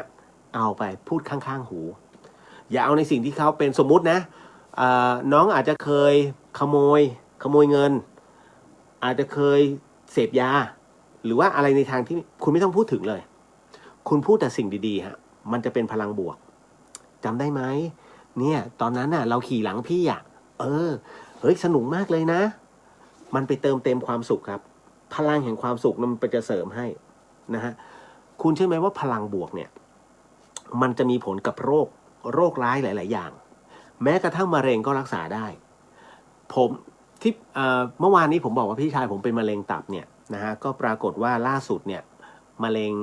มันมีอาการฝ่อเกิดขึ้นก็ถือว่าเป็นเรื่องราวที่ดีก็จะใช้วิธีอาจยิงเลเซอร์นะครับนะอันนี้ก็ต้องปล่อยเป็นเรื่องของหน้าที่ทางการแพทย์ก็เป็นเรื่องของพี่ชายผมเขามีสุขภาพจิตที่ดีก็ต้องปล่อยตรงนั้นไปเราก็ไม่ได้อะไรมากมายก็แค่ส่งกำลังบุญให้เฉยๆนะฮะอันนี้ผมยกตัวอย่างให้ว่าต่อให้สมมุตินะถ้าสมมุติว่าผมเนี่ยทะเลาะกับพี่ชายอย่างรุนแรงนี่นู่นนั่นเฮ้ยเราจะตัดตรงนั้นออกนะเพราะมันเป็นช่วงภาวะอารมณ์หนึ่งที่เกิดขึ้นของช่วงชีวิตแต่ไม่ใช่เกิดขึ้นทั้งชีวิตเราคือพี่น้องกันฮะมุมที่ดีๆมันมีทั้งตลอดชีวิตที่เกิดมานะฮะสมมุติว่า20 ปีเราเป็นพี่น้องกันเนี่ยตอนนี้เราอายุ20นะฮะมันมีช่วงเวลาอยู่แค่ที่คุณข้องหมองใจแค่1 ปีไอ้19 ปีเนี่ยจะหายหมดเลยเหรอไม่ใช่มั้งนะฮะลบกันเต็มที่ก็ทดไปอีก1 ปีเป็น2 ปีส่วนที่เหลือคือช่วงเวลาดีๆช่วงเวลาเหล่านั้นนะฮะเอามาพูดคุยมันจะเป็นยารักษาคุณจะโกรธกันด้วยประโยค2 ประโยคเพื่อที่จะโกรธกันแบบไม่เผาผีกันทั้งชีวิตเลยเหรอชีวิตมันสั้นนะคุณถ้าคุณเคยตายเหมือนผม1 ครั้งคุณจะรู้เลยว่าอภัยได้ก็อภัยเถอะนะฮะแต่ถ้าสมมุติว่าคิดว่าอภัยไม่ได้เราก็ถอยมาเพียงแต่ว่ายุ่งย่ามให้น้อยลงนะฮะก็ใช้เป็นว่ามองเป็นอากาศเราก็ไม่สนไม่ยุ่งแต่ถ้าเขาลำบากค่อยไปช่วยมันจะเป็นอย่างนั้นดีกว่านะฮะก็ลองเก็บเกี่ยวเอาไว้นะฮะในสิ่งที่พี่เลียวพูดเนาะขอให้น้องฟื้นไวๆนะครับนะฮะไม่ต้องไปรอให้หมอคุณใสมาทำไม่ต้องนะไม่ต้องให้เป็นไปตามเหตุปัจจัยนะตรงนี้อย่าไปใช้กำลังบุญเปลืองครับนะฮะมันไม่ดีกับตัวเราด้วยนะครับต่อมาคุณนงนุชสวัสดีค่ะสวัสดีครับผมนะฮะ คุณจินชาหลุดปากแล้วก็บอกมาซะดีๆเลยคุณเลียวพระอาจารย์มาอะไรยังไงเล่าเป็นนิทานก็ได้นะคะ ไม่มีครับไม่มีอะไรครับ นะฮะต่อบ่าวน้อยสมองขาดออกซิเจนในร่างกายเกิน4 นาทีทำให้ช่วยกลับมายากครับอ๋อก็อย่างที่ว่าเนาะอันนี้นี่น้องเขาก็เป็นผู้ที่ช่วยเหลือคนมาเยอะอันนี้น้องเขาก็บอกเป็นวิทยาทานเลยนะขอบคุณมากเลยสมองขาดออกซิเจนนะฮะเกิน4 นาทีแต่พี่เลียวเคยเจอเคสนี้นะ2 คนที่ฟื้น เคยแต่อย่างที่น้องบอกใช่ถูกต้องนะฮะ อันนี้ฟื้นขึ้นมาแล้วแบบเขาก็เป็นเหมือนผมอะไม่ใช่นะ ผมไม่ได้นะฮะมีก็มันตามเหตุปัจจัยเนาะนะฮะเดี๋ยวนะฮะคุณชยาบอกว่าคนน่าจะเยอะแน่ค่ะงานพระอาจารย์วันที่19นี้เพราะงานสุดท้ายที่จะเจอพระอาจารย์เยอะไหมเยอะแต่ว่าทางวัดถึงได้ให้มีระยะห่างนะครับก็เลยจัดพื้นที่เอาไว้ค่อนข้างจะกว้างกว่าทุกงานให้แค่2 ศาลาอันนี้5 ศาลานะฮะแล้วยังมีพื้นที่อุโบสถอีก กว้างไม่ต้องห่วงนะฮะแล้วก็จะจัดกันอย่างเป็นระเบียบนะครับก็ขึ้นทีละชุดประมาณนี้ฮะนะครับ เอาละต่อมาคุณบูนบอกว่าสวัสดีครับวันนี้นอนไม่หลับโชคดีที่ได้ฟังโอ้โมทนาสาธุ นะฮะเอาต่อมาการเถียงกันเรื่องงานด้วยเหตุผลกลับกลายเป็นข้อพิพาทกันต่อเมื่อจบเรื่องราวนั้นคำถามคืออันนี้เป็นเรื่องวจีกรรมที่เกิดจากอารมณ์ส่วนตัวใช่ไหมคะ หรือเป็นการมุ่งเน้นชิงชังกันโดยเฉพาะอันนี้ถามใช่ไหมฮะ หรือเล่าให้ฟังผมงงคำถามถ้าเถียงกันเรื่องงานจบนะฮะแต่ความรู้สึกไม่จบ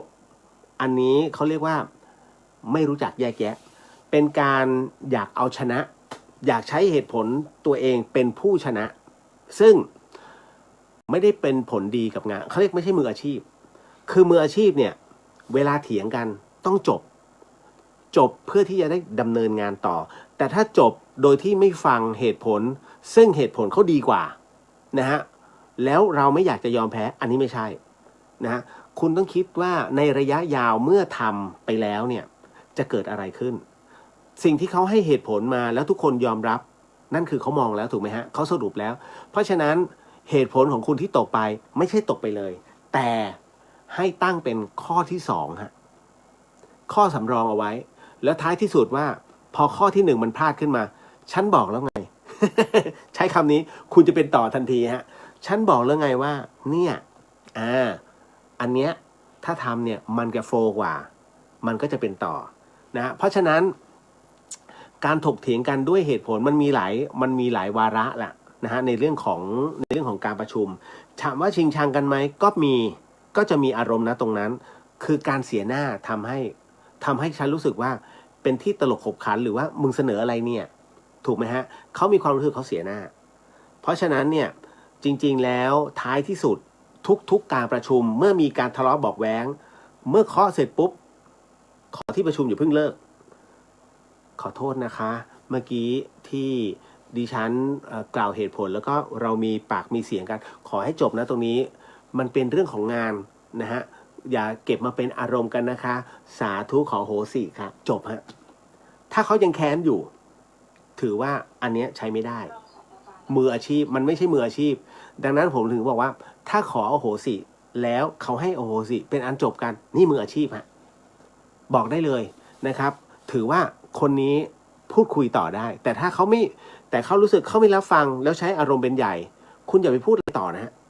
มันมีแต่ปะทุคนเราถ้าเกลียดแล้วแม้คุณหายใจก็ผิดฮะถูกไหมมันเป็นอย่างนั้นจริงคนไทย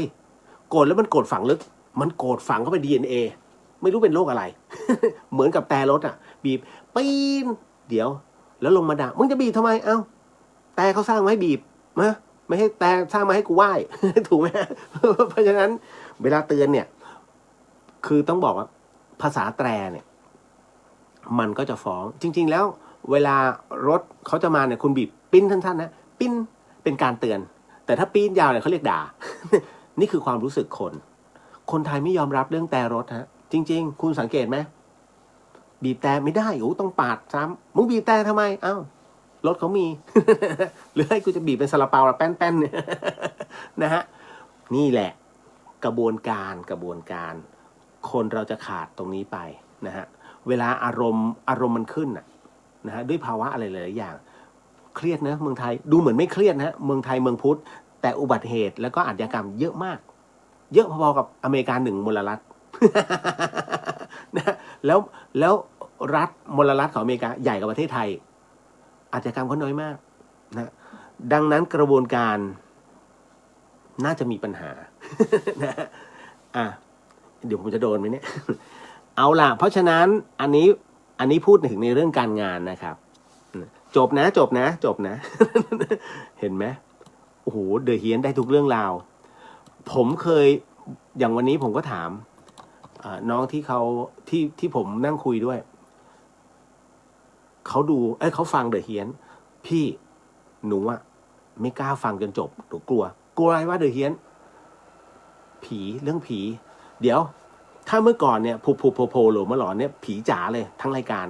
แต่พอมาเป็นเดอะเฮียนเนี่ยแรกๆก็ยังเป็นผีอยู่แต่หลังจากที่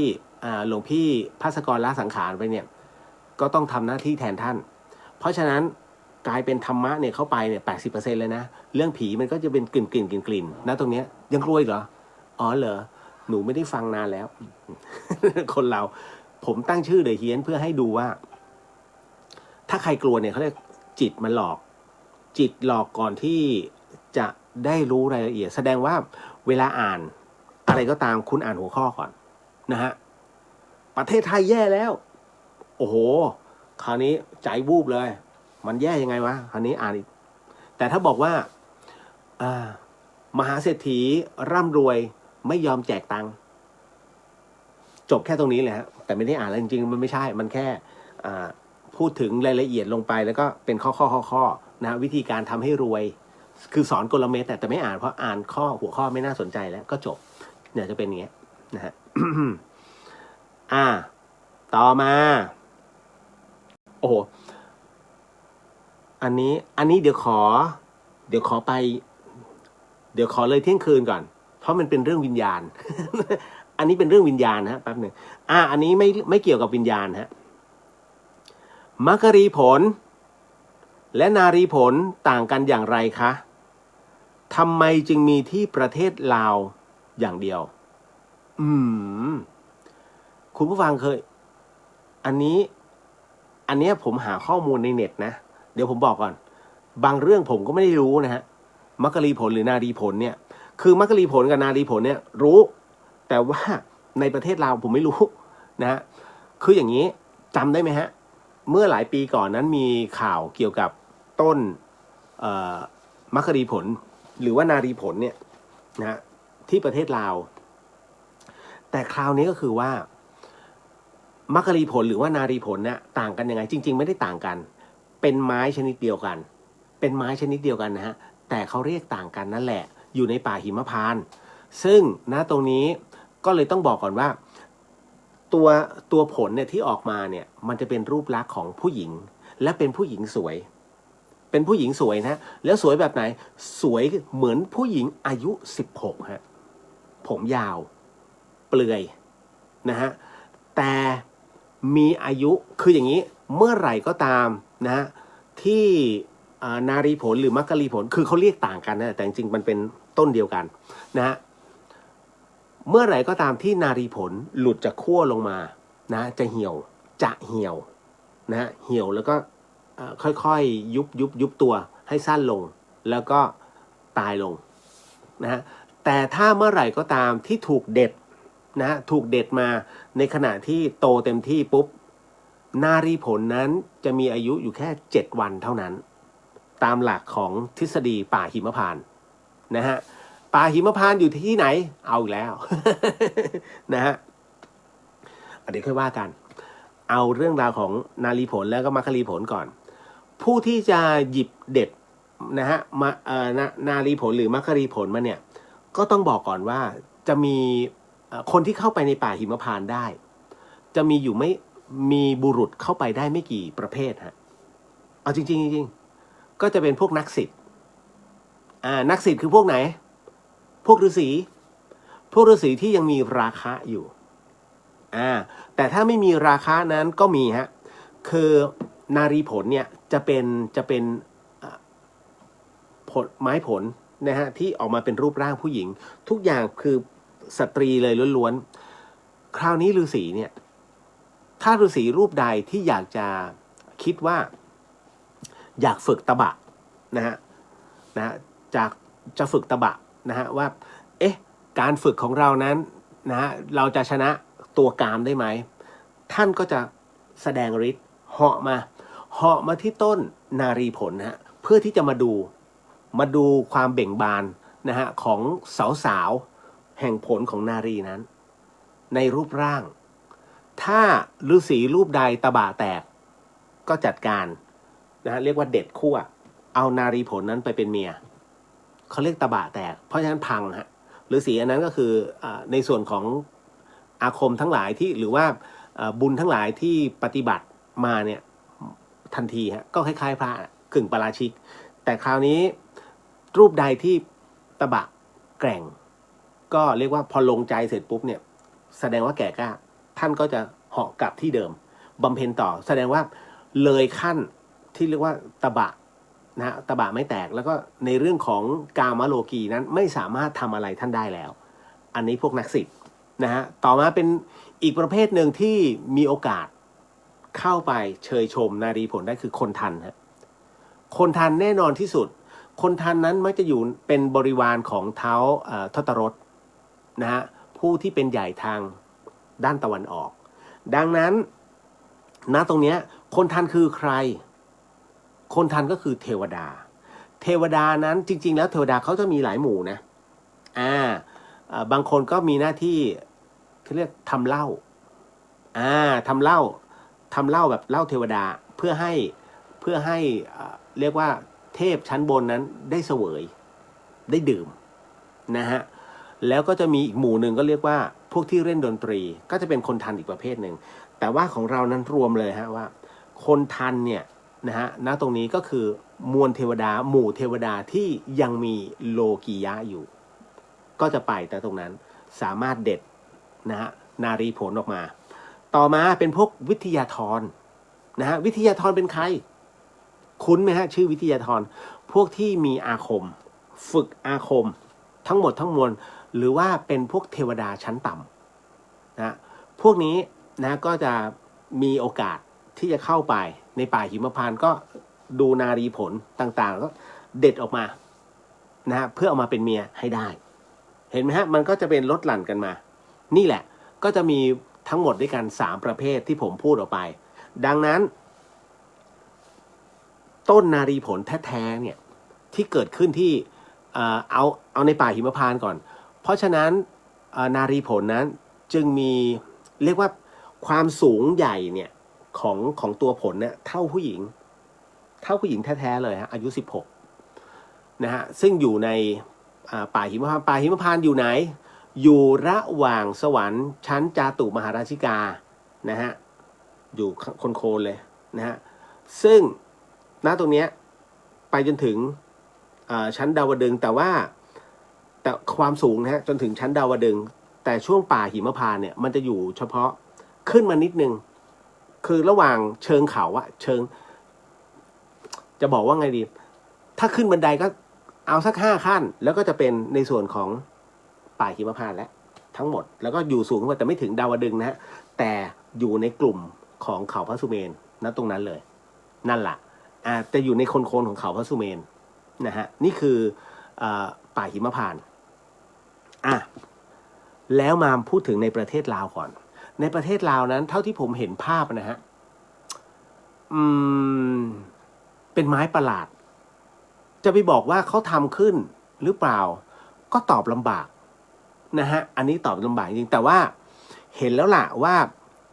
มันเป็นผลออกมามันมีต้นศิวลึงด้วยอันนั้นออกมาเป็นรูปศิวลึงเลยก็มีอันนี้รู้สึกว่าจะอยู่ที่ในป่าเมืองเห็นเขาบอกว่ามันมีอยู่ในป่าเมืองการแต่ว่ามันอยู่ลึกมากซึ่งก็ไม่เป็นที่ยืนยันว่าตรงไหนนะแต่ว่าอันนี้เอาของมัคคลีผลหรือว่านารีผลก่อนที่เมืองลาวเนี่ยที่ออกมาเป็นรูปผู้หญิงแต่ว่าอันนั้นเล็กๆนะฮะ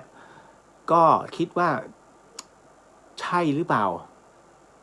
ถ้าจะบอกว่าใช่มันก็ไม่กล้าฟันธงเพราะผมไม่เห็นด้วยตาเปล่าเห็นแต่รูป แล้วเดี๋ยวนี้นะฮะการแต่งภาพมันก็เยอะไงเราก็ไม่มั่นใจแต่พอเขาถ่ายมาเป็นคลิปเนี่ยก็น่าเชื่อนะว่ามันน่าจะใช่นะฮะก็ยังไม่ฟันธงนะฮะแต่ที่รับรู้ก็คือมันมีเรื่องของมัคคลีผลเนี่ยนะฮะที่หลวงพ่อจรัญหลายๆท่านก็พอจะทราบเรื่องราวเหล่านี้นะฮะก็เลยบอกว่าเหตุการณ์นี้เกิดขึ้นเมื่อปี 2523 นะฮะพอดีว่าอันเนี้ยเป็นเรื่องราวที่มีคนเขาไปนะฮะศรัทธาของหลวงพ่อจรัญนี่แหละนะฮะก็ไปที่วัดอัมพวันก็ไปกราบหลวงพ่อที่วัดนะครั้งแรกสมัยนั้นนะไม่ค่อยมีคนไปที่วัดนะในปี 23 นะฮะแต่ปัจจุบันเยอะมากคือที่กุฏิหลวงพ่อท่านน่ะจะมีตู้กระจกอยู่ตู้หนึ่งภายในตู้นั้นก็จะมีมัคคลีผลอยู่2 ผลด้วยกันซึ่งความสูงของตัวมัคคลีผลเนี่ยเป็นแค่1 คืบนะไม่ได้สูงมากนะไม่ใช่เหมือนกับตามที่กล่าวไว้ในป่าหิมพานต์นะฮะลักษณะรูปร่างหน้าตาเหมือนคนเลยฮะบริเวณศีรษะนั้นก็มีคล้ายๆเป็นจุกของผลไม้นะฮะแต่คราวนี้เดี๋ยวผมจะบอกก่อนว่าไอ้นารีผลปัจจุบันกับของหลวงพ่อจรัญนั้นต่างกันนะฮะเพราะฉะนั้นปัจจุบันเนี้ยมันใช้เปลือกมังคุดมาอัด มาอัดในพิมพ์ที่ขายตามท่าพระจันทร์นะฮะแล้วก็มันคือเพราะไม่ใช่เขารู้กันคนทำเขารู้กันนะฮะเราก็จะรู้เลยว่ามันคือเปลือกมังคุดที่เอามาบดแล้วอัดเข้าพิมพ์นะฮะแล้วก็ใส่ก้านตึ้งลงไปจบนั่นแหละ อย่าไปถูกเขาหลอกนะอันนี้บอกไว้ก่อนคราวนี้หลวงพ่อท่านก็เลยเล่าให้คนท่านเนี้ยศรัทธาท่านเนี้ยได้ฟังฮะบอกว่าพอไปพบมัคคลีผลในขณะที่ยังเป็นผลสดๆอยู่นะท่านบอกว่าท่านไปพบในถ้ำฮะเป็นถ้ำที่อยู่ที่เขาสิคิริอะไรสักอย่างสิคิริยามั้งนะถ้าจำไม่ผิดนะอยู่ในประเทศศรีลังกาท่านบอกว่าตอนนั้นเนี่ยท่านไปประชุมพุทธศาสนิกสัมพันธ์ของโลกเลยนะคล้ายๆกับหลวงพี่ภัสกรที่ไปประชุมสมัชชาสงฆ์อะเป็นกลุ่มสมาพันธ์สงฆ์โลกที่ LA ตอนนั้นนะฮะอันนี้คล้ายๆกันแต่ว่าท่านไปประชุมที่ศรีลังกาปรากฏว่าท่านไปพบกับชาวสิงห์ขนในถ้ำฮะโดยต้องบอกเลยว่า ในที่เนี้ยมีเขาเรียกว่ามีล่ามคอยแปลให้ท่านอีกทีท่านถามพระชาวสิงห์โขนเนี้ยอันนี้คืออะไรพระชาวสิงห์โขนก็บอกอันนี้เขาเรียกว่ามัคคลีผลท่านก็เลยมาขอดูนิดนึงท่านได้มายังไงพระชาวสิงห์โขนก็เลยบอกว่าอันเนี้ยท่านได้มาจากป่าหิมพานต์นำมาเพื่อพิจารณากรรมฐานก็บอกหลวงพ่อจรัญเป็นงั้นหลวงพ่อจรัญก็เลยบอกมัคคลีผลนะมีรูปร่างที่สวยงามมากท่านยังเห็นตอนนั้นยังสดๆอยู่นะฮะผมมีสีทองตานั้นสีฟ้านะฮะแล้วก็สลับกับสีดำทองผิวสวยมีกลิ่นหอมนะฮะท่านก็อธิษฐานว่าขอให้เจอในประเทศไทยบ้างเถอะปรากฏว่าหลังจากนั้นท่านกลับมาประเทศไทยเจอจริงฮะหลวงพ่อจรัญท่านเจอจริงท่านก็เล่าให้ฟังฮะว่าที่มาที่ไปของมัคคลีผลคู่ที่โชว์อยู่ที่วัดเนี่ยบอกว่าคือท่านได้มาจากเขาเรียกตอนนั้นมีศรัทธาคนหนึ่งที่ว่าชื่อสำเริงในสำเริงเนี่ยนำมาฝากไว้แล้วในสำเริงนั้นเป็นลูกชายของสมภารนะสมภารของพระที่อยู่ที่จังหวัดลพบุรีแห่งหนึ่งปรากฏว่าวันนั้นเป็นวันพระขึ้น15 ค่ำขณะที่ทำบุญกันอยู่ปรากฏว่ามีชายคนหนึ่งแต่งตัวสกปรกมากผมเผ้ารุงรังเรียกว่าคล้ายๆกับฤาษีนะก็เข้ามาในวัดแล้วก็มาขอพักอาศัยปรากฏว่าสมภารท่านเนี้ยสมภารตุท่านเนี้ยก็อนุญาตด้วยความเมตตาตอนจะกลับปรากฏว่าชายคนนี้ได้มอบห่อผ้าพร้อมกล่องใบหนึ่งให้กับสมภารตุนะแล้วก็สั่งว่าให้เขาไปก่อนนะแล้วค่อยเปิดดูอย่าให้คนอื่นเห็นสมภารตุนะก็เข้าไปในกุฏิแล้วก็เปิดห่อผ้านะดูปรากฏว่าเป็นรูปของผู้หญิง2 คนนะในห่อผ้านั้นเป็นรูปของผู้หญิง2 คนตอนนั้นท่านไม่รู้หรอกว่าเป็นอะไรจนนำไปให้หลวงพ่อบุญมีนั้นดูท่านก็บอกว่าเฮ้ยนี่มันมัคคลีผลเป็นผลไม้ในป่าหิมพานต์ต่อมาสมภารเนี่ยหรือว่าเรียกว่าเจ้าอาวาสตุเนี่ยก็มอบมัคคลีผลเนี่ยให้ในสำเริงซึ่งเป็นบุตรชายในสำเริงก็ได้นำไปฝากเอาไว้กับหลวงพ่อจรัญคือท่านก็มองไว้ว่าถ้าเก็บไว้ก็คงไม่ดีเนี่ยเพราะว่าเป็นสตรี2 คนนะฮะแล้วท่านเป็นพระนะฮะด้วยความที่ท่านไม่รู้ ท่านก็เลยให้ลูกชายนะฮะปรากฏว่าลูกชายก็เลยนำเอาไปฝากไว้ที่หลวงพ่อจรัญปรากฏว่าต่อมาก็ขอคืนแล้วก็นำไปมอบให้วัดพระปางมุนีอยู่ที่สิงห์บุรีฮะจนกระทั่งจนถึงปัจจุบันหากท่านใดสนใจท่านก็บอกเลยฮะนะฮะถ้าอยากจะชมให้ไปที่วัดพระปางมุนีก็คือเลยวัดอัมพวันไปทางจังหวัดสิงห์เนี่ยประมาณ3 กิโลนะฮะอยู่ทางฝั่งขวาพรุ่งนี้ผมจะไป นี่พูดเรื่องจริงพรุ่งนี้ผมจะไปเพราะพรุ่งต้องเดินทางนะผมจะไปถ่ายวัดพระนอนจักรีแล้วก็ผมก็จะเลยไปที่วัดพระปางมุนีด้วยภาพเป็นยังไงเดี๋ยวผมจะถ่ายมาให้ดูถ้าเจอนะฮะ นะฮะบอกแล้วเมื่อเล่าแล้วต้องทำ อันนี้ก็เป็นอีกหนึ่งเรื่องราวแล้วกันนะครับต่อมาอันนี้เป็นการถามมาว่าเดี๋ยวนะฮะแป๊บหนึ่งขอทักทายต่อเนื่องฮะต่อดีครับอ้ายแล้วก็ญาติธรรมทุกท่านนะครับคุณนัทบอกว่า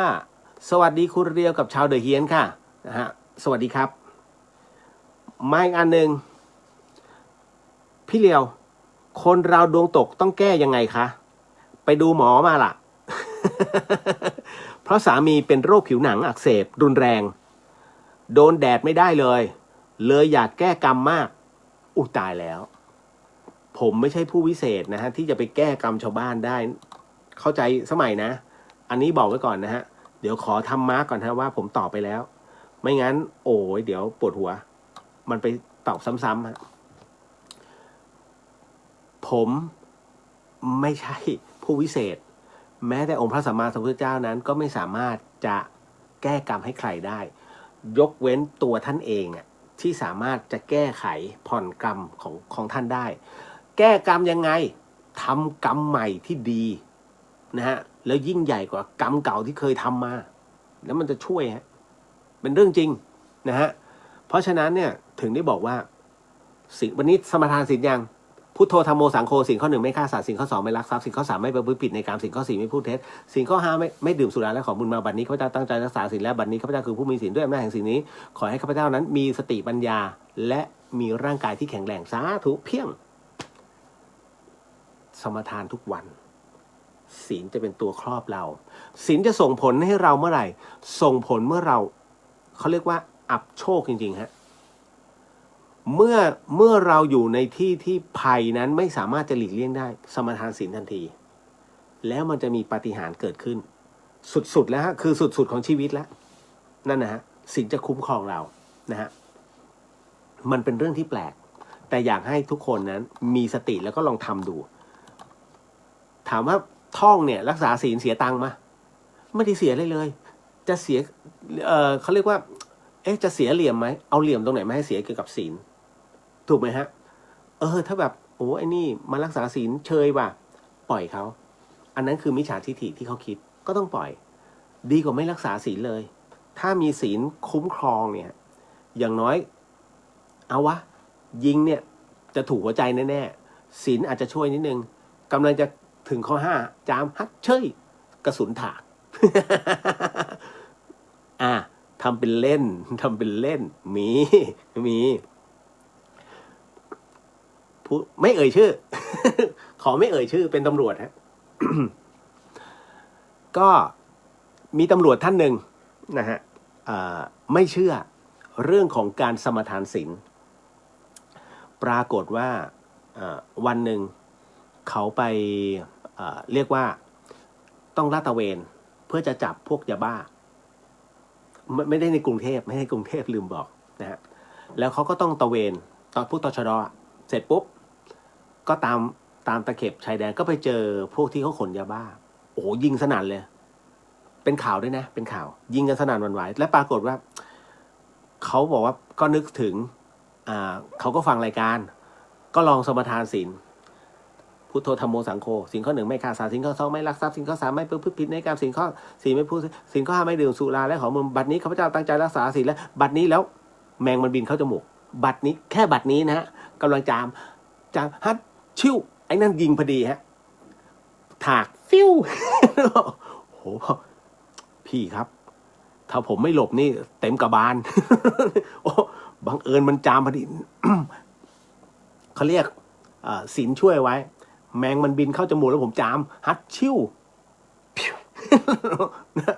โอ้โหแบบสุดยอดแล้วหลบทันพอดีไงพอมันชิวรู้แล้วถูกยิงเขาก็ล้มคว่ำลงไปหมายถึงว่าคือล้มเพื่อจะบังใช้ต้นไม้บังตัวเองอ่ะแล้วยิงปะทะเด็ดไป2เขาก็บอกว่ากลุ่มเขาเด็ดพวกขนยาบ้าไป2ศพล่วงไป2ตอนนั้นศีลรักษา คำถามมันจึงเกิดในขณะที่รักษาศีลอยู่เห็นไหมฮะแล้วพอเขายิงมาเนี่ยแล้วเรายิงโต้ตอบไปมันตายปานาผิดศีลทันทีถูกไหมฮะแต่คราวนี้ มันต้องดูตามเหตุปัจจัยนะพระพุทธองค์เนี่ยท่านก็บอกไว้ว่าเหล่าไพร่พลต่างๆนั้นเมื่อมีมันจำเป็นต้องมีมันก็คือจำเป็นต้องมีนะฮะผู้ที่คุมกฎจำเป็นต้องมีมันจำเป็นต้องมีนะฮะเพราะอะไรถ้าไม่มีผู้คุมกฎทุกอย่างมันก็เละเทะไปหมดทั้งโลกถูกไหมครับอยากทำอะไรก็ได้อยากไปตรงนั้นก็ได้อยากหยิบกินโดยไม่ต้องง้อกฎหมายก็ได้แต่ในเมื่อมันมีกฎมันต้องมีฮะดังนั้นคนที่ ยิงนะฮะก็คือเจ้าหน้าที่ที่ยิงพวกยาบ้าแล้วเสียชีวิตถามว่าผิดไหมผิดในส่วนของปาณาติบาตแต่มันคือหน้าที่เขาคือกฎที่ถูกวางเพื่อสังคมส่วนรวมดังนั้นณตรงนี้ในส่วนปาณาเป็นส่วนหนึ่งนะแต่ถ้าเขาสร้างคุณประโยชน์เพื่อแผ่นดินนะฮะคนหนึ่งคนซึ่งทำกรรมให้กับคนทั้งแผ่นดินกับคนหนึ่งคนที่พิทักษ์แผ่นดินผิดกันนะฮะบุญกับบาปจะผิดกันแต่ถามว่าต้องชดใช้ไหมอาจจะต้องคล้ายๆกับองคุลิมานมีผลกระทบกับชีวิตนะฮะบางส่วนแต่นะตรงนั้นเนี่ยเป็นบางส่วนของการรับกรรมที่จะต้องเกิดขึ้นนะฮะแต่คงไม่ใช่ทั้งหมดเพราะว่าเขาทำคุณประโยชน์เพื่อส่วนรวมณตรงนั้นแต่ถามว่าปาณาไหมก็ใช่อ้าวแล้วต้องทำไงต้องปล่อยเขาเดินขนยาบ้าผ่านไปโดยไม่ทำอะไรเหรอก็ถูก ผมไม่ได้กวนนะผมไม่ได้กวนถูกครับเหตุอะไรที่มันต้องเกิดขึ้นมันก็คือต้องเกิดไงเพราะฉะนั้นศาสนาพุทธดูเหมือนเป็นศาสนาที่เห็นแก่ตัวแต่จริงไม่ใช่เป็นการพ้นทุกข์ไปตามเหตุจังหวะของกรรมใครที่จะทำการเราไม่ยุ่งนะฮะมุ่งแต่บำเพ็ญแล้วก็เอาแค่ตนเท่านั้นเมื่อเราพ้นทุกข์ตรงนั้นแล้วจึงมาสอนคนอื่นได้คราวนี้ประโยชน์อันยิ่งใหญ่จะเกิดขึ้นมากกว่าที่เราเห็นตรงนั้นแล้วจะไปขัดนะฮะไปขัดเขาเรียกพอไปขัดตรงนั้นเสร็จปุ๊บมันก็เลยเป็นการขัดขวางในเรื่องของการปฏิบัติที่ให้ก้าวหน้าแค่นั้นเองฮะเพราะฉะนั้นเนี่ยดูเหมือนจะเห็นแก่ตัวแต่จริงๆไม่ใช่ทำก่อนทำตนก่อนก็เหมือนกับว่าเราอยากจะบริจาคแต่ตังค์ไม่ค่อยมีถูกไหมฮะอยากจะบริจาคแต่ตังค์ไม่ค่อยมีก็คิดว่างั้นฉันค้าขายก่อนเพื่อให้มีเงินเยอะๆเพื่อให้จะได้เอาไปบริจาคถูกฮะเพราะฉะนั้นถ้าบริจาคตอนนี้ก็มันก็ได้นิดๆเอาวะงั้นเปลี่ยนมาเป็นค้าขายก่อนไอ้นู่นไอ้นี่นั่นเดี๋ยวรวยแล้วฉันช่วยมันทั้งโรงพยาบาลเลยบริจาคนึงคิดถูกครับเพราะฉะนั้นถึงได้บอกว่าเห็นไหมกระบวนการคิดแบบนี้ถามว่าเห็นแก่ตัวมันก็เห็นแก่ตัวแต่เพื่อประโยชน์ในภายภาคหน้าไม่ผิดครับนะฮะอันนี้ต้องบอกก่อนนะฮะดวงตก ยาวเลยนะดวงตกต้องแก้ยังไงคะเก็บสิไปให้มันตกทำไมล่ะ นะง่ายๆจะดวงตกเนี่ยดวงตกดวงไม่ตกขึ้นกับอะไรกรรมล้วนๆเลยฮะมันเป็นเรื่องของกรรมที่ตกเพราะว่ามันมีเหตุที่คุณเคยทำเอาไว้มันและณวันนี้มันเอาตัวกรรมนะมาทบเรียบร้อยแล้วคุณถึงได้ดิ่งไงนะฮะไปดูหมอมาจริงๆไม่ต้องดูหรอกฮะเวลาคุณติดขัดอะไรคุณจะรู้ด้วยตัวเองที่คุณไปดูหมอคุณอยากรู้อนาคตว่าอีก2 วันหรือว่าอนาคตเนี่ยเป็นยังไงช่วยให้ความหวังกูที ถูกไหมนั่นแหละที่คุณต้องการจะดูหมอแค่อยากรู้ว่ายังพอมีหวังข้อคุณกำลังเขาเรียกว่าขาดความมั่นใจแล้วก็คิดว่าคือมองไม่เห็นทางอยากได้ใครสักคนหนึ่งซึ่งบอกทางข้างหน้าสักหน่อยว่าเอาวะเสริมกำลังใจถูกไหมฮะที่ผมพูดดังนั้นจึงถามหมอดูเอาเขารู้ไงทุกอย่างเขาตรวจดวงชะตาเขาทำไอ้นู่นเขาสามารถบอกได้โอ้3 เดือนยังแย่อยู่เลยคุณแต่มีแต่พอมีแต่เฮ้ยเริ่มมีความหวัง โอ้ตอนนี้มันมีแต่คุณจะมีลาบมากระปิดกระปอยนะยังดีวะเห็นไหมเขาต้องการแค่กำลังใจไม่ใช่อะไรเลยฮะถูกไหมฮะคุณผู้หญิง หลายๆคนผมเนี่ยพูดตรงที่สุดแล้วนะฮะแล้วคราวนี้สามีเป็นโรคผิวหนังอักเสบรุนแรงคืออย่างนี้เดี๋ยวพรุ่งนี้ผมบอกบุญอันหนึ่งนะฮะเป็นจำได้ไหมผมบอกว่าผมจะบอกบุญเกี่ยวกับการทาสีพระพุทธรูปพระ3 ตนที่ธรรมสถานอานิสงส์ของการทำบุญสร้างพระหรือว่าทาสีพระเนี่ยนะฮะทาสีพระไม่ใช่หายง่ายนะเหมือนที่ทำอุโบสถเนี่ยสาธุวันนั้นที่ใครร่วมบุญกับพี่เลียวอ่ะนะฮะเวิร์กที่สุดแล้วคุณไปหาที่ไหนไม่มีแล้วนะช่วยไม่ได้ครับเพราะตอนนั้นบางคนคิดทาสีอุโบสถสำคัญตรงไหนวะช่วยไม่ได้แล้ววันหนึ่งคุณจะรู้เองว่าการทาสีอุโบสถนะสำคัญเหมือนกับคุณสร้างพระประติมาเลยนะฮะเพราะฉะนั้นอันนี้ที่ธรรมสถานจะเป็นพระ3 ตนของหลวงพี่ภัสกรแล้วก็ของอาจารย์แม่ชีเพียงเดือนเดี๋ยวพรุ่งนี้ผมจะโพสต์แล้วกันนะฮะในเรื่องของการทำบุญด้วยการทาสี ลอกสีแล้วก็ทาองค์พระอย่างสมบูรณ์แล้วก็ซ่อมแซมในส่วนที่พังแล้วก็แตกหักของพระซึ่งทำพิธีอโหสิกรรมอยู่ทุกๆปีนะฮะอันนี้ก็เลยต้องบอกก่อนว่าสามารถเรียกว่าเสริมนะกำลังจะเสริมท่านยังให้เป็นสีใหม่เนื้อผิวที่ดีขึ้นนะครับดังนั้นเนี่ยเดี๋ยวพรุ่งนี้จะอาจจะโพสต์ลงไปนะครับทำบุญนะตรงนี้ด้วยอานิสงส์ตรงนี้นะฮะผิวพรรณมีวรรณะมากนะฮะผุดผ่องนะฮะรูปร่างนะฮะภายในอนาคตการไม่มีคำว่าอัปลักษณ์นะครับถ้าสมมุติว่าจะจนก็เป็นความจนที่มีความหล่อมีความสวยถูกไหมนะฮะเพราะฉะนั้นในเรื่องของวรรณะผิวพรรณนะวรรณะในเรื่องรูปร่างหน้าตานะครับหรือรูปลักษณ์ต่างๆเนี่ยอาการครบ32แน่นอนที่สุดฮะในเรื่องของการทำบุญด้วยพระนะฮะเนี่ยอันนี้คืออานิสงส์นะครับนะฮะและส่วนในเรื่องของปกครองบริวารตามมาฮะอันนั้นเป็นอานิสงส์รองในเรื่องของปกครองบริวารและได้รับบริวารที่เป็นบริวารที่ดีนะฮะเป็นบริวารที่ดีและมีความซื่อสัตย์ก็ในเรื่องของการหล่อพระทำอุโบสถอย่างนี้เป็นต้นนะฮะก็พวกนี้นะอันนี้หมายถึงว่าในทางธรรมนะฮะแต่ถ้าในทางโลกเป็นโรคผิวหนังรักษาความสะอาดนะจ๊ะนิดหนึ่งนะครับแล้วก็ดูก่อนว่าลองปรึกษาหมอโรคผิวหนังเนาะนะฮะแล้วหาถ้ามันคันอักเสบรุนแรงลองใช้ใบพลูมันจะมีเขาเรียกมีสารตัวหนึ่งซึ่งทำให้มันชาและไม่คันสามารถช่วยได้นะครับแต่มันเป็นการช่วยในระดับต้นๆนะฮะมันแค่ปลายเหตุให้มันชานะครับอันนี้ผมพูดถึงยาไทยแต่ถ้าเป็นไปได้ก็ถ้ารักษาหมอโดยปกติไปที่สถาบันโรคผิวหนังก็ได้หรือว่าแผนกผิวหนังของตามโรงพยาบาลดีกว่านะฮะอันนี้ในส่วนของทางโลกทางธรรมบอกไปแล้วนะเดี๋ยวพรุ่งนี้ค่อยบอกบุญนะฮะบอกแล้วแล้วยังมีอีกบุญหนึ่งก็เป็นเรื่องของพระป่าสายหลวงปู่ชาสายหลวงพ่อชาสุภัทโทสาธุ เดี๋ยวค่อยบอกนะฮะเอาทีละกองบุญเพราะว่าผมจะเปิดแค่สั้นๆนะอันนี้บอกไว้ก่อนนะฮะคือไม่ได้ต้องการปัจจัยเยอะนะฮะเห็นว่าต้องการแค่นิดหน่อยคือ10,000ต้นๆแล้วก็จะจบไม่ได้อะไรมากมายในเรื่องของการทำสีเพราะว่าจะใส่สารเคลือบ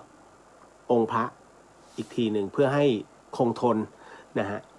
แล้วก็เป็นค่าแรงของสรานิดหนึ่งผมจะเปิดแค่2วันนะฮะดีไม่ดีถ้าได้ถึงปุ๊บผมปิดเลยนะฮะพรุ่งนี้พรุ่งนี้เดี๋ยวจะบอกบุญนะครับช่วงเที่ยงครับนะก็ใครที่ทำบุญกับผมจะรู้นะฮะว่าจะอยู่แค่นี้แล้วก็ใครที่ทำเกินผมโอนคืนก็จะเป็นเช่นนั้นตลอดแต่อันเนี้ยเป็นบัญชีของหลวงพี่เขมนะฮะต้องบอกไว้ก่อนนะฮะเดี๋ยวดูก่อนนะฮะ แต่ว่าเที่ยงพรุ่งนี้เจอกันหน้าเฟซ โพสต์นะฮะจบนะอันนี้เรื่องราวตรงนี้นะครับต่อบอกว่าพี่อุทิศกราบขอบพระคุณสำหรับสาระดีๆนะฮะขอให้คุณพระคุ้มครองเจ้าค่ะสาธุครับพี่นะฮะ พี่สุวรรณยาเดินทางปลอดภัยนะน้องครับผมพรุ่งนี้ฮะก็มาถึงต่อบอกว่างั้นการที่ผู้ชายที่ไม่ให้แฟนตัวเองหรือภรรยาไปดูดวงก็คือการไม่สร้างกรรมใช่ไหมครับ ถูกต้อง ไม่หรอกคือผู้หญิงอ่ะเขาอยากได้กำลังใจดีๆการที่เราอยู่เป็นคู่กันเนี่ยเหมือนกับว่าเป็นผู้ที่ร่วมชะตาถามไปก็อาจจะไม่รู้เพราะเราอาจจะให้คำตอบไม่ได้แต่การที่เขาไปพึ่งคนที่เขาสามารถรับรู้ล่วงหน้าด้วย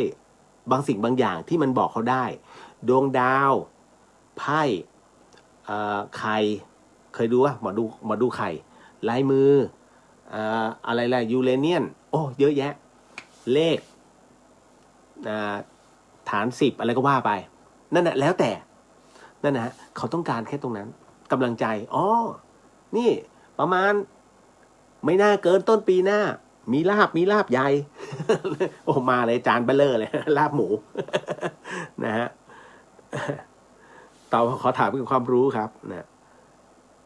30 บาทอีกไหมคะอ๋อไม่ฮะไม่จำกัดเพราะว่าเต็มเร็วก็ปิดเร็วฮะ ทำบุญกับคุณเร็วต้องฝึกเป็นเสือปืนไวเป็นสิงปืนไวตื่นเต้นลุ้นตลอด อ๋อครับเพราะว่าผมก็ต้องขออนุญาตแล้วก็ส่งคืนนะฮะเป็นประมาณนั้นจริงๆนะฮะ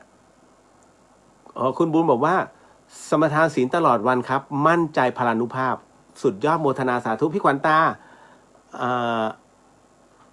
พลูคาวเป็นสมุนไพรไทยที่ดีเยี่ยมมากค่ะใช่ครับ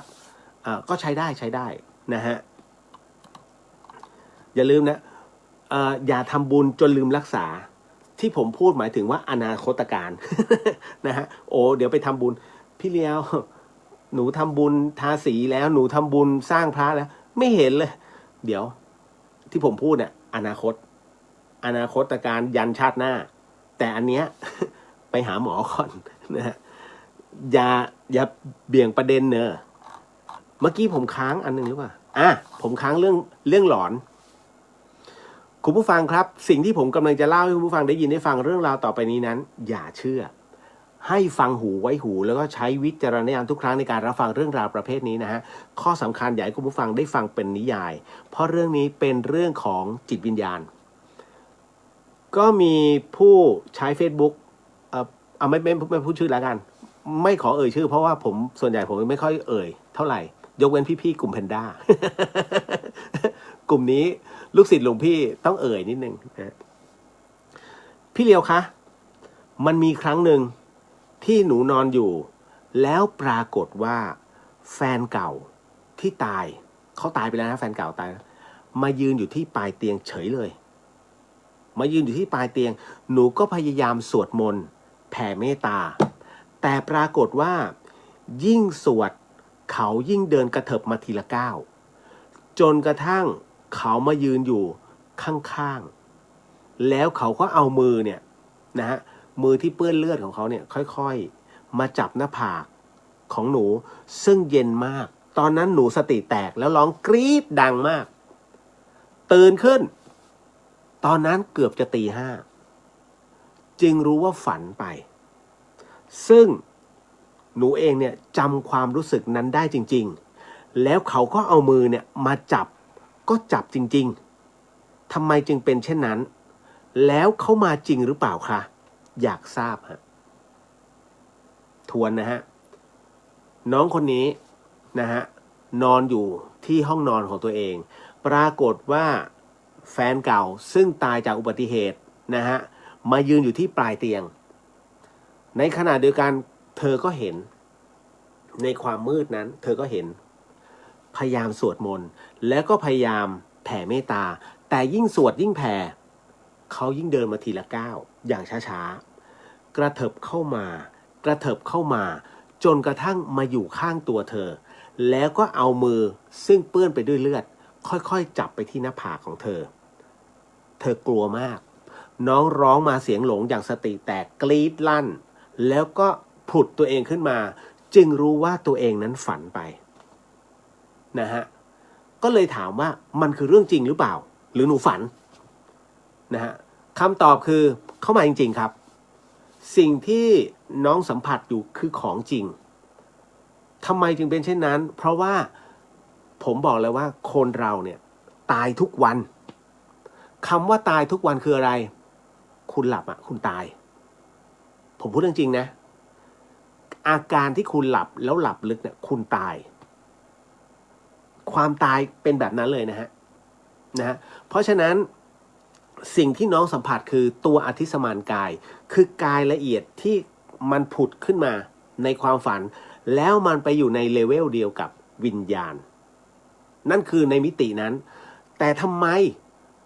ตัวแฟนของน้องเนี่ยจึงมาปรากฏอยู่ที่ปลายเตียงได้เพราะจิตใต้สำนึกครับคนเรามีความรู้สึกต่อกันมาก่อนถูกไหมฮะ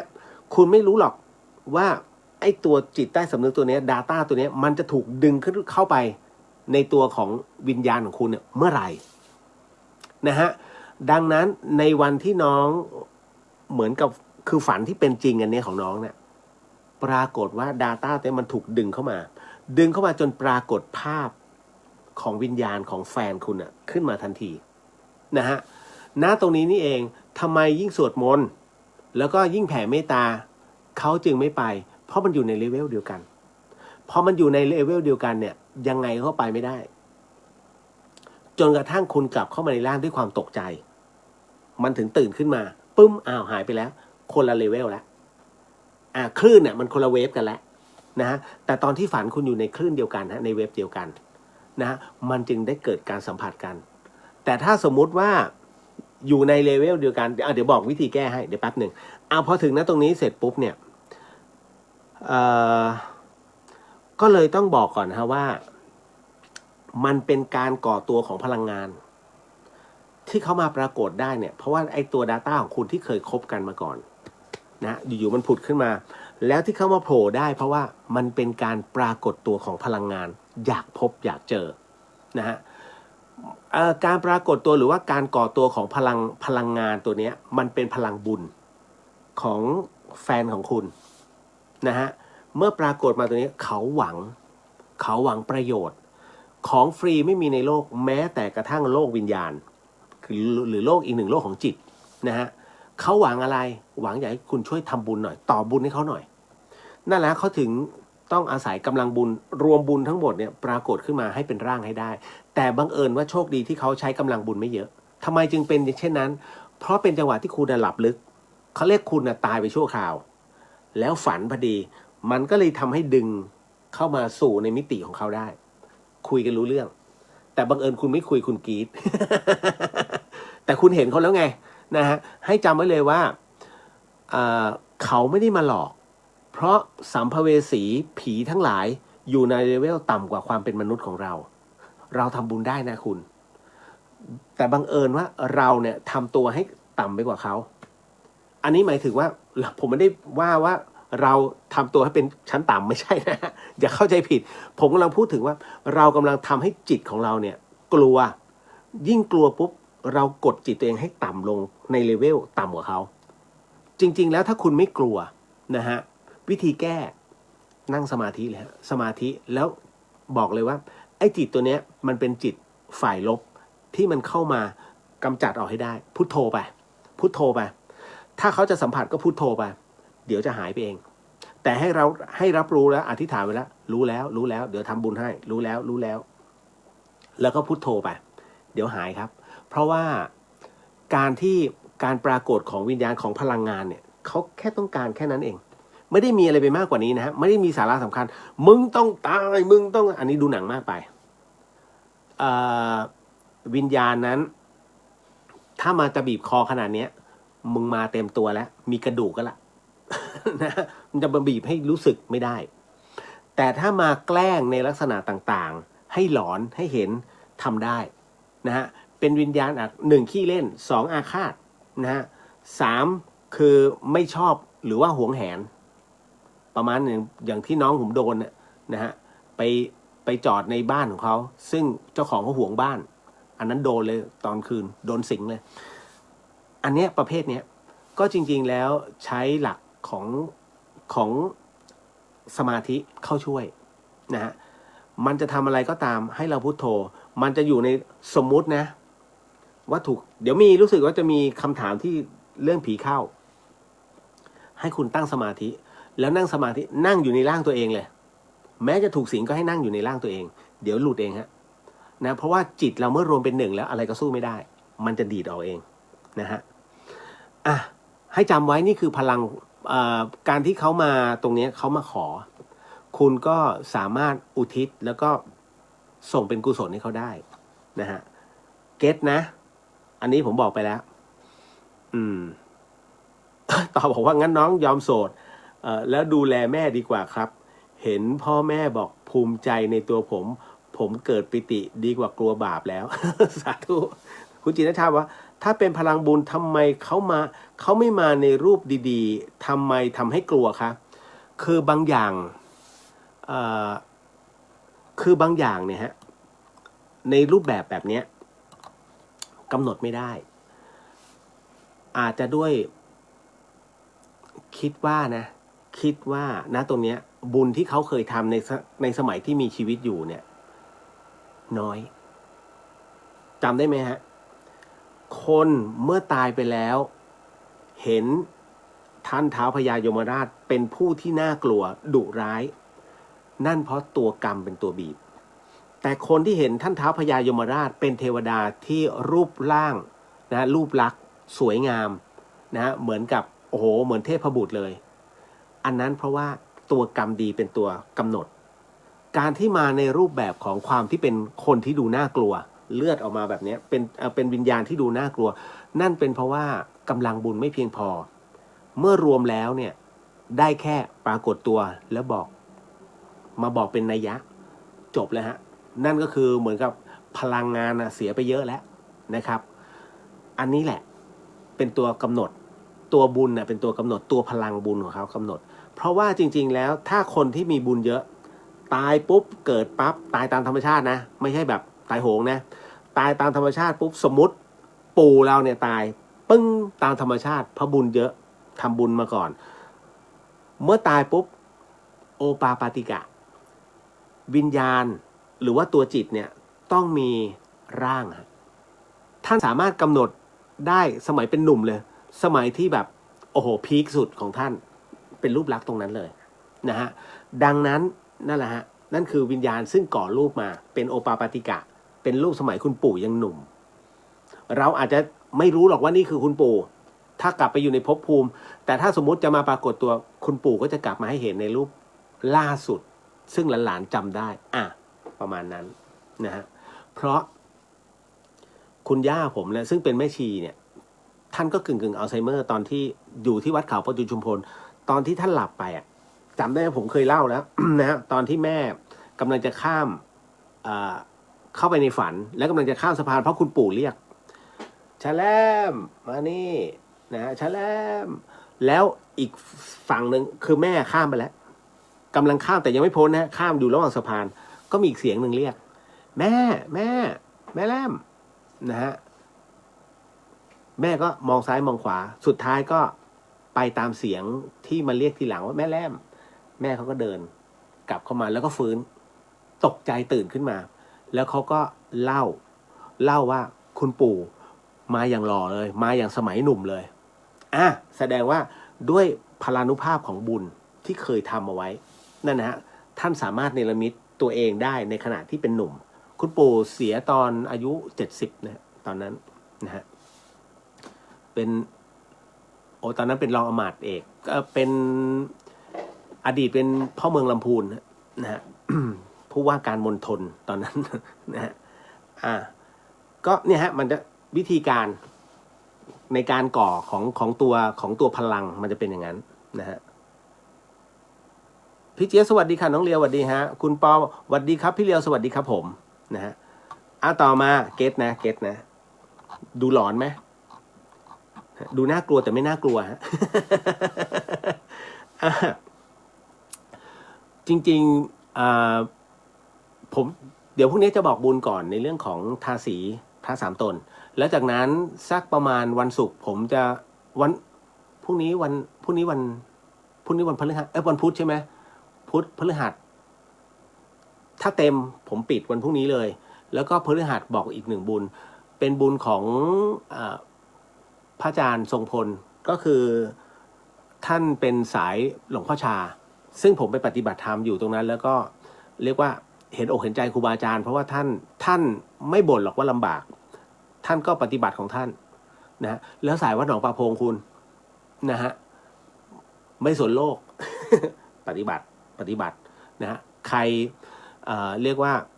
คือถ้าสนิทกันเนี่ยท่านก็จะทักไปนี่เลยนะไปทำตรงนี้เลยไปขอเข้ามาโน่นนี่บางอย่างก็หาย แต่หลักๆเลยคือยึดธรรมะของครูบาอาจารย์นะฮะหลวงพ่อชานะก็หลายๆท่านก็รู้จริงๆหลวงพ่อชาเนี่ยนะฮะผมเนี่ยศรัทธาท่านมากมีโอกาสไปไม่กี่ครั้งเองวัดหนองปลาพงนะก็ไปถึงก็ไปกราบที่เจดีย์เนาะนะฮะก็ไปกราบอัฐิธาตุของท่านนะฮะซึ่งเป็นทับทิมนะแล้วก็เป็นเพชรบางส่วนนะฮะ คือก็อย่างวันนี้ก็อ่านอีกหนึ่งเรื่องราวของครูบาอาจารย์นะฮะเป็นเรื่องของคือที่สมัยก่อนวัดหนองประพงเนี่ยมันจะเป็นป่ารกนะฮะแล้วหลวงพ่อชาเนี่ยเวลาท่านปฏิบัติภาวนาทุกๆเช้าท่านต้องออกไปบิณฑบาตปรากฏว่าที่วัดหนองประพงตอนนั้นนะมันมี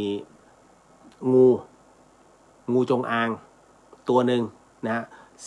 ซึ่งอยู่หน้าวัดจะมีศาลอยู่อันหนึ่งนะฮะสมัยก่อนนะแล้วงูจงอางตัวนี้มันมีลักษณะพิเศษคือหางมันกุดหลวงพ่อก็เรียกว่าไอ้หางกุดหรือไอ้หางด้วนแต่จริงๆท่านก็เรียกไอ้หางกุดท้ายที่สุดแล้วเนี่ยคืออย่างนี้เวลาท่านออกบิณฑบาตทุกๆเช้ามันจะมีวันหนึ่งท่านก็ออกบิณฑบาตทุกๆเช้าไปปรากฏว่าหลังจากที่หลวงพ่อเดินไปเนี่ยพื้นดินนะฮะพื้นดินนะฮะหลวงพ่อเดินไปเสร็จปุ๊บงูจงอางเนี่ยไอ้กุดเนี่ยไอ้หางกุดเนี่ยนะฮะมันก็เลื้อยตามรอยเท้าหลวงพ่อนะจนชาวบ้านนั้นเห็นว่ามีงูตามรอยเท้าหลวงพ่อก็ไปโจทย์กันในหมู่บ้านเฮ้ยหลวงพ่อเลี้ยงงูหลวงพ่อเอางูมาบิณฑบาตด้วยนะฮะคือมันเลื้อยตามหลังหลวงพ่อนะเสร็จปุ๊บเวลากลับ ท่านก็กลับมาที่วัดชาวบ้านก็มาบอกท่านหลวงพ่อถ้าหลวงพ่อไปบิณฑบาตแบบนี้แล้วหลวงพ่อเอางูไปบิณฑบาตด้วยไม่ใส่บาตรนะพวกผมกลัวกันหลวงพ่อท่านก็บอกว่าเปล่าอาตมาไม่รู้เรื่องเลยใครจะไปเอางูไปบิณฑบาตล่ะนะก็งูมันเลื้อยตามหลวงพ่อตลอดเลยหลวงพ่อไม่มีนะหลวงพ่อไม่เห็นก็ท่านไม่เห็นเนี่ยมันเลื้อยตามรอยเท้าที่ข้างหลังไงท่านก็ไม่รู้นะฮะจนกระทั่งชาวบ้านก็เลยบอกเอ้า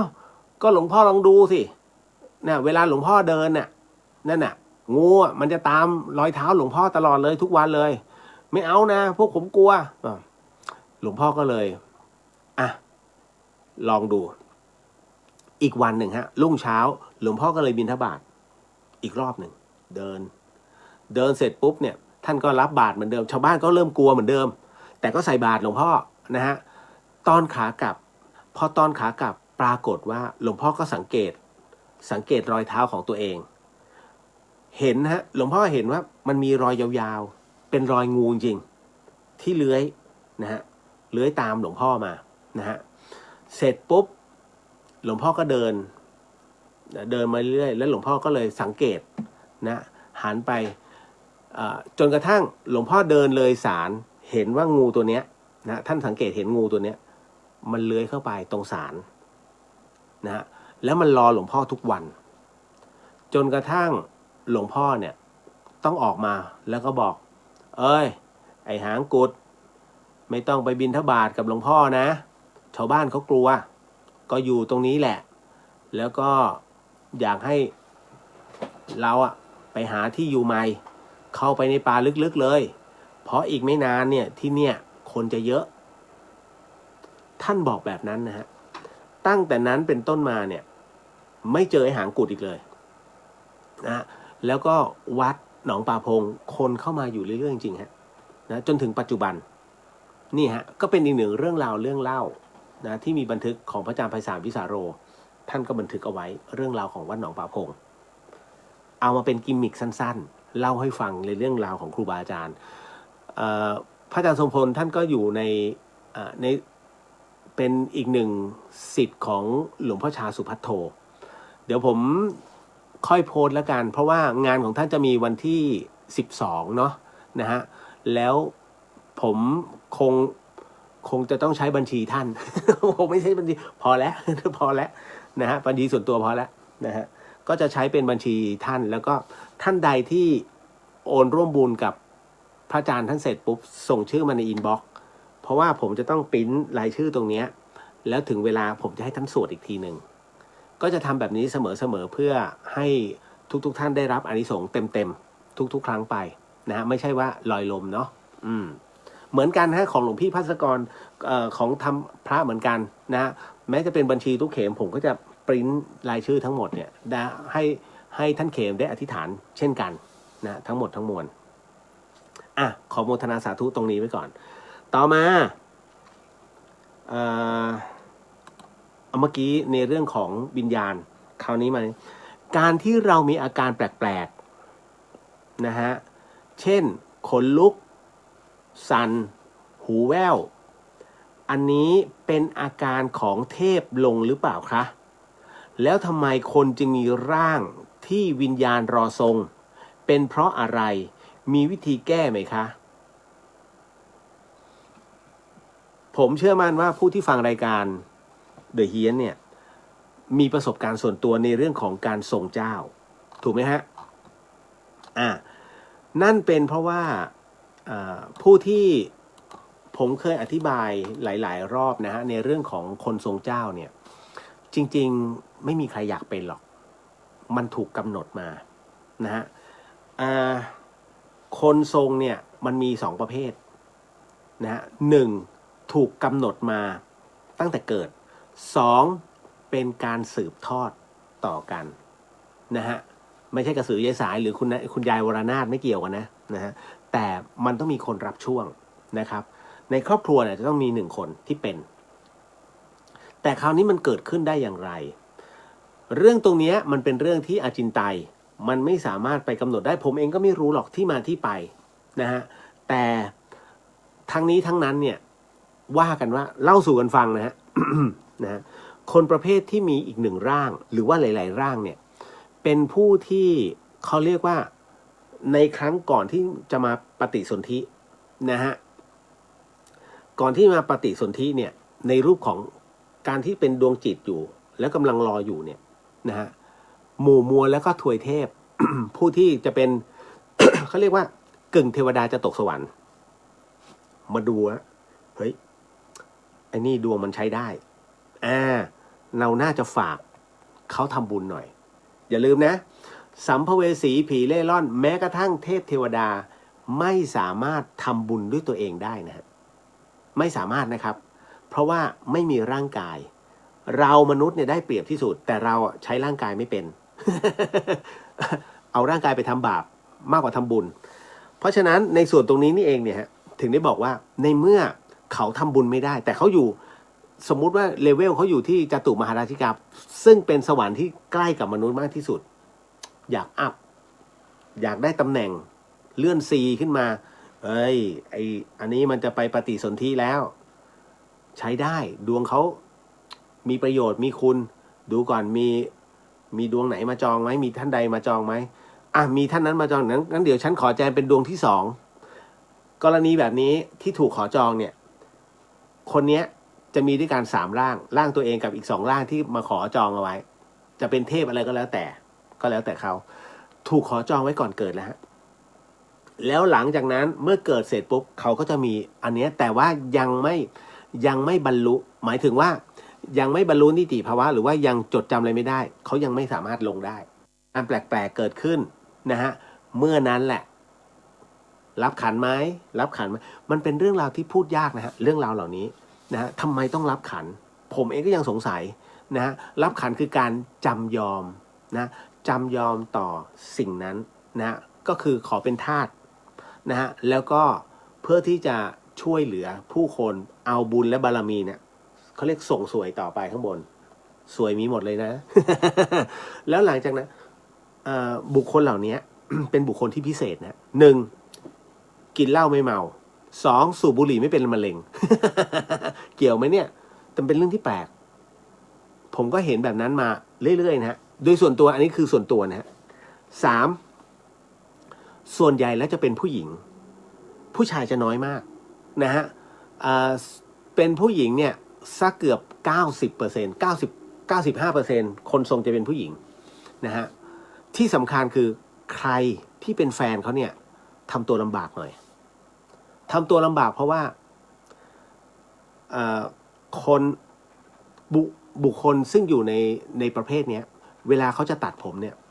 ตัดสุ่ม4สุ่ม5ไม่ได้นะถ้าตัดสุ่ม4สุ่ม5ปุ๊บเขาจะป่วยทันทีไม่เชื่อถ้าแฟนคุณเป็นร่างเนี่ยลองถามเขาได้เวลาเขาจะตัดผมเขาจะต้องขอก่อนทำพิธีขอเพราะมันวุ่นวายแล้วตัวสามีลูบหัวก็ไม่ได้นะถ้าลูบหัวคุณเนี่ยเตรียมตัว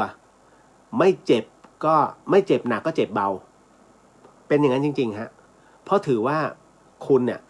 เทียบชั้นกับเขาไม่ได้อย่าไปลูบหัวเขาถือว่าหัวเนี่ยเป็นของสูงสำหรับเขาแต่ถ้าแบบคู่รักกันธรรมดากอดคอลูบหัวได้หมด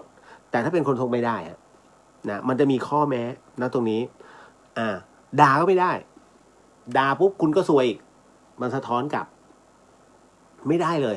ข้อห้ามเยอะมากข้อห้ามเยอะมากจริงๆนะฮะเพราะฉะนั้นเนี่ยกว่าเขาจะรู้ตัวนะตรงนี้หรือว่าก่อนจะจำยอมเขาโดนแกล้งสารพัดนะแต่พอยอมแล้วเนี่ยบางคนก็เปิดตำหนักบางคนก็จะไม่แสดงอาการแต่ช่วยเหลือเขาก็จะรู้กันในหมู่ครอบครัวนะฮะครอบครัวถ้ายอมรับได้ก็จบแต่ถ้ายอมรับไม่ได้ก็พยายามจะไม่อยากให้เป็นคราวนี้วิธีแก้ผมจะซวยไหมเนี่ยครั้งก่อนนี้ผมพูดถึงในเรื่องการแก้คุณไสยผมก็เข้าโรงพยาบาลไปทีที่ตายอันนั้นตายไปรอบถ้าครั้งนี้เขาตายก็คงตาย ถ้าถูกตายไปเลยนะเอาไม่เป็นไรขอเป็นวิทยาทานเนาะเทพทั้งหลายที่กำลังจะลงแต่ละท่านขออโหสิอันนี้เป็นวิทยาทานแล้วก็ถือว่าผมพูดไปเนี่ยไอ้บุญตรงนี้ก็ส่งให้ท่านด้วยแล้วกันนะฮะแต่เขาปฏิบัติไม่ปฏิบัติเป็นเรื่องของเขาเนาะท่านเนาะบอกไว้ก่อนฮะป้องกันตัวเองไว้ก่อนนะฮะวิธีการในการแก้ไขนะฮะถ้าเป็นผู้ชายไปเป็นลูกพระพุทธเจ้าซะจบบวชครับบวชแล้วไม่ขอรับนะตรงนั้นถ้าบวชแล้วยังขอรับศึกจริงๆฮะเพราะคุณจะทำให้ศาสนาแปดเปื้อนและหม่นหมองนะฮะเพราะมันไม่ใช่หนทางของพระพุทธองค์พระพุทธองค์สอนไปในทิศทางของพระนิพพานนะฮะไม่ได้สอนมาเพื่อหาตังค์ไม่ใช่พระพุทธองค์สละจากความเป็นวรรณกษัตริย์สละหมดเลยเงินทองนะฮะท่านอย่าบวชขึ้นมาเพื่อหาเงินทองนะฮะแต่ถ้าหาปัจจัยเพื่อมาบูรณะวัดซ่อมหรือว่าเป็นค่าน้ำค่าไฟอันนั้นอีกเรื่องอันนั้นไม่มีปัญหานะฮะมันเป็นสิ่งที่ควรจะเป็นแต่ถ้าสะสมมากเกินความเป็นสงฆ์ไม่ควรนะฮะอันนี้บอกขอร้องแทนพระพุทธศาสนานะฮะแต่ถ้าเป็นผู้หญิงล่ะทำยังไงอันนี้น่าสนใจมากครูบาอาจารย์ท่านบอกว่าถ้าเป็นผู้หญิงถ้าจะบวชต้องบวชโกนหัวบวชชีเลยฮะคือหนีต้องหนีให้สุดกูแต่ถ้าขอหนีเป็นพักๆก็บวชชีพราหมณ์แต่ขอสัญญาไว้ว่าจะขอทำงานเพื่อพระพุทธศาสนาถ้าจะต้องให้ฉันเป็นอีกหนึ่งร่างก็ขอเป็นอีกหนึ่งร่างเพื่องานพระศาสนาคือเป็นการช่วยพระศาสนาแต่ไม่ใช่เป็นการช่วยแบบพร่ำเพรื่อให้คนมาเป็นเหมือนมาเปิดตำหนักแล้วอันนั้นบุญมันได้ในส่วนของเป็นบารมีนะฮะแต่ว่าถ้าเป็นงานพระพุทธศาสนาเนี่ยมันได้หลายทบหลายชั้นถ้าขอเป็นแบบนี้มันจะง่ายกว่าแต่ถ้าไม่ต้องการจะเป็นเลยให้บวชเลยฮะต้องบวชเพราะว่าคุณถูกกำหนดมาเป็นแบบนั้นนะฮะแล้วถามว่ามีไหมที่เป็นแล้วที่บวชเป็นชีแล้วเนี่ยนะฮะแล้วเขายังมาเข้าไม่มีนะฮะไม่เคยปรากฏมีกำลังจะเข้าแต่มันดีดออกด้วยศีลพลังแห่งศีลเพราะอย่าลืมนะฮะแม่ชีเนี่ยเวลาท่านตัดทางโลกคือท่านตัดแล้วผู้หญิงนี่เด็ดเดี่ยวมากนะฮะถ้าโกนหัวถ้ายังบวชชีพราหมณ์เนี่ยไอคนที่เป็นคือไอคนที่แอบหลงรักอยู่นะฮะถ้าบวชชีพราหมณ์เดี๋ยวก็สึกกูยังมีสิทธิ์แต่ถ้าโกนหัวเมื่อไหร่หมดสิทธิ์แล้วฮะนั่นคือหล่อนท่านตัดทุกอย่างแล้วขอเป็นลูกพระพุทธเจ้าจบแล้วฮะเพราะฉะนั้นแม้อะไรมาก็ทำอะไรเธอไม่ได้ใจอันแน่วแน่นะฮะดังนั้นเนี่ยถึงได้บอกว่าการภาวนาของแม่ชีนะฮะไปอย่างถูกทิศถูกทางและอย่างถูกครูบาอาจารย์นั้นเก่งกว่านะทำเป็นเล่นไปแค่ศีล 8นะฮะไม่ต้องไปเป็นภิกษุณีแค่ชีนี่ก็กระดูกเป็นพระธาตุเยอะแยะปัจจุบันด้วยผมพูดเลยเป็นปัจจุบันคือผมก็ดูในเฟซแต่ละท่านเฮ้ยเป็นแม่ชีอายุไม่เท่าไหร่อย่างอายุ50นิดเนี่ยฮะแล้วปรากฏว่าพอตายลงแม่ชีใช้คำว่าตายนะฮะไม่มีมรณภาพนะแม่ชีท่านตายลงกระดูกท่านเป็นพระธาตุก็โมทนาสาธุบอกว่าโมทนาสาธุแสดงว่าท่านตั้งใจในเรื่องของการปฏิบัติอันเนี้ยน่าสนใจเห็นไหมอย่าคิดว่าเป็นแม่ชีแล้วไม่บรรลุธรรมไม่ใช่คนเรียกว่าแบบอย่างเราเนี่ยแค่ศีล 5กระดูกเป็นพระธาตุก็มีไม่เชื่อมีฮะ เอ่อตอนนี้ท่านไปถือศีล 8แล้วเมื่อก่อนศีล 5นะฮะเอ่อก็มีบุรุษท่านหนึ่งคุณลุงท่านหนึ่งนะฮะ ท่านเอ่อเหมือนกับว่าเป็นเบาหวานขึ้นที่ขา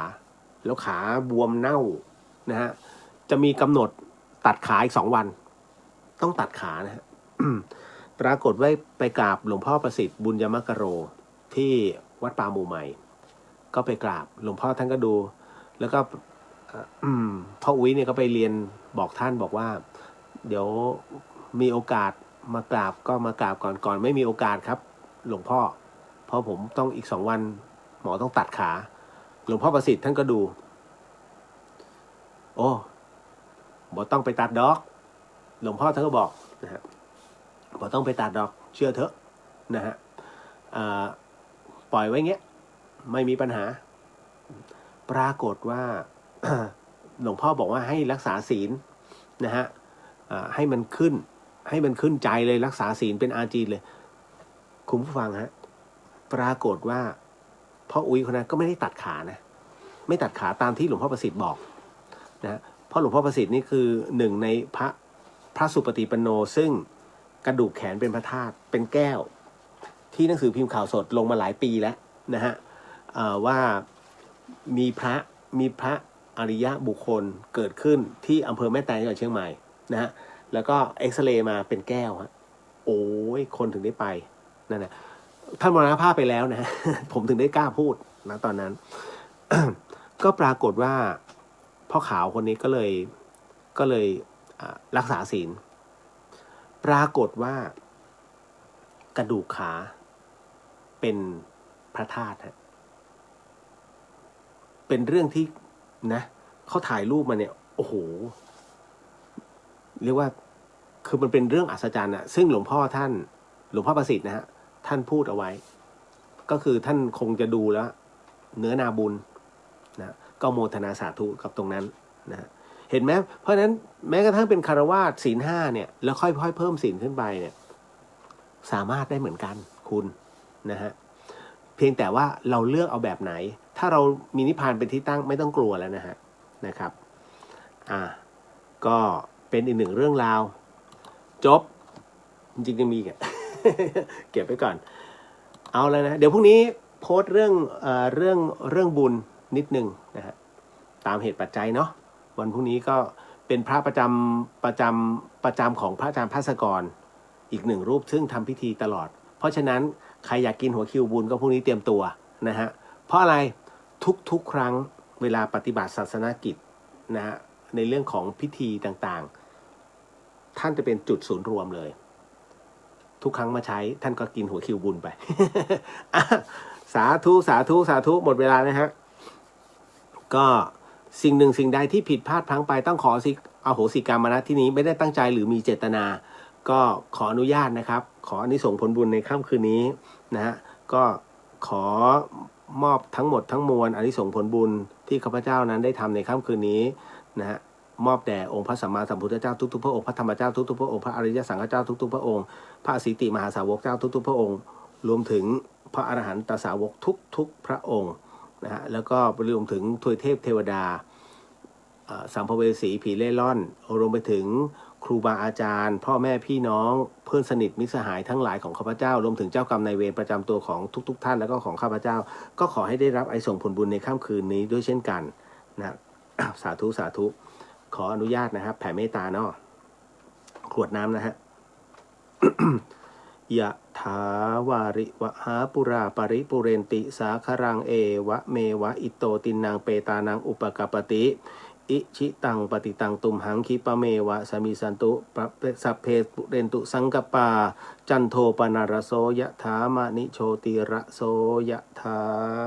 สัพพิติโยวิวันชันตุสัพพโรโกวินันสตุมาเตภวะวันตรายโยสุขีทีคายุโกภวะอภิวาทนาสีริสนิจังวุฒาปัจจายโนจตารโรธรรมาวทันติอายุวันโนสุขังพะลังนิพพานังปรมังสุขัง สาธุสาธุสาธุก็ขอมอบอานิสงส์ผลบุญในค่ำคืนนี้ให้กับคุณผู้ฟังที่ฟัง FM 104.50 เมกะเฮิรตซ์ทั้งจังหวัดเชียงใหม่แล้วก็จังหวัดใกล้เคียงรวมไปถึงขอมอบอานิสงส์ผลบุญในค่ำคืนนี้ให้กับคุณผู้ฟังที่ฟังทางช่อง YouTube วัดฝายหินเชียงใหม่แล้วก็ช่อง Facebook ของวัดฝายหินทุกๆช่องทางก็ขอให้ได้รับอานิสงส์ในผลบุญนี้ในค่ำคืนนี้ด้วยเช่นกันแล้วก็ขอมอบอานิสงส์ผลบุญในค่ำคืนนี้ให้กับคุณผู้ฟังที่ฟังในช่อง YouTube ขออภัยในช่อง Facebook ของพุทธิสิทธิ์รัตนสมบูรณ์แล้วก็เรียวเดอะเฮียนก็ขอให้ได้รับอานิสงส์ในผลบุญในค่ำคืนนี้ด้วยเช่นกันพบกันใหม่กับเรื่องราวดีๆในค่ำคืนนี้ในครั้งต่อไปก็คาดว่าน่าจะเป็นวันศุกร์นะฮะแล้วเจอกันอีกรอบหนึ่งสำหรับค่ำคืนนี้ราตรีสวัสดิ์นะครับพี่น้องชาวเชียงใหม่ราตรีสวัสดิ์นะครับคุณผู้ฟังทุกท่านแล้วเจอกันสาธุสาธุสาธุบ๊ายบาย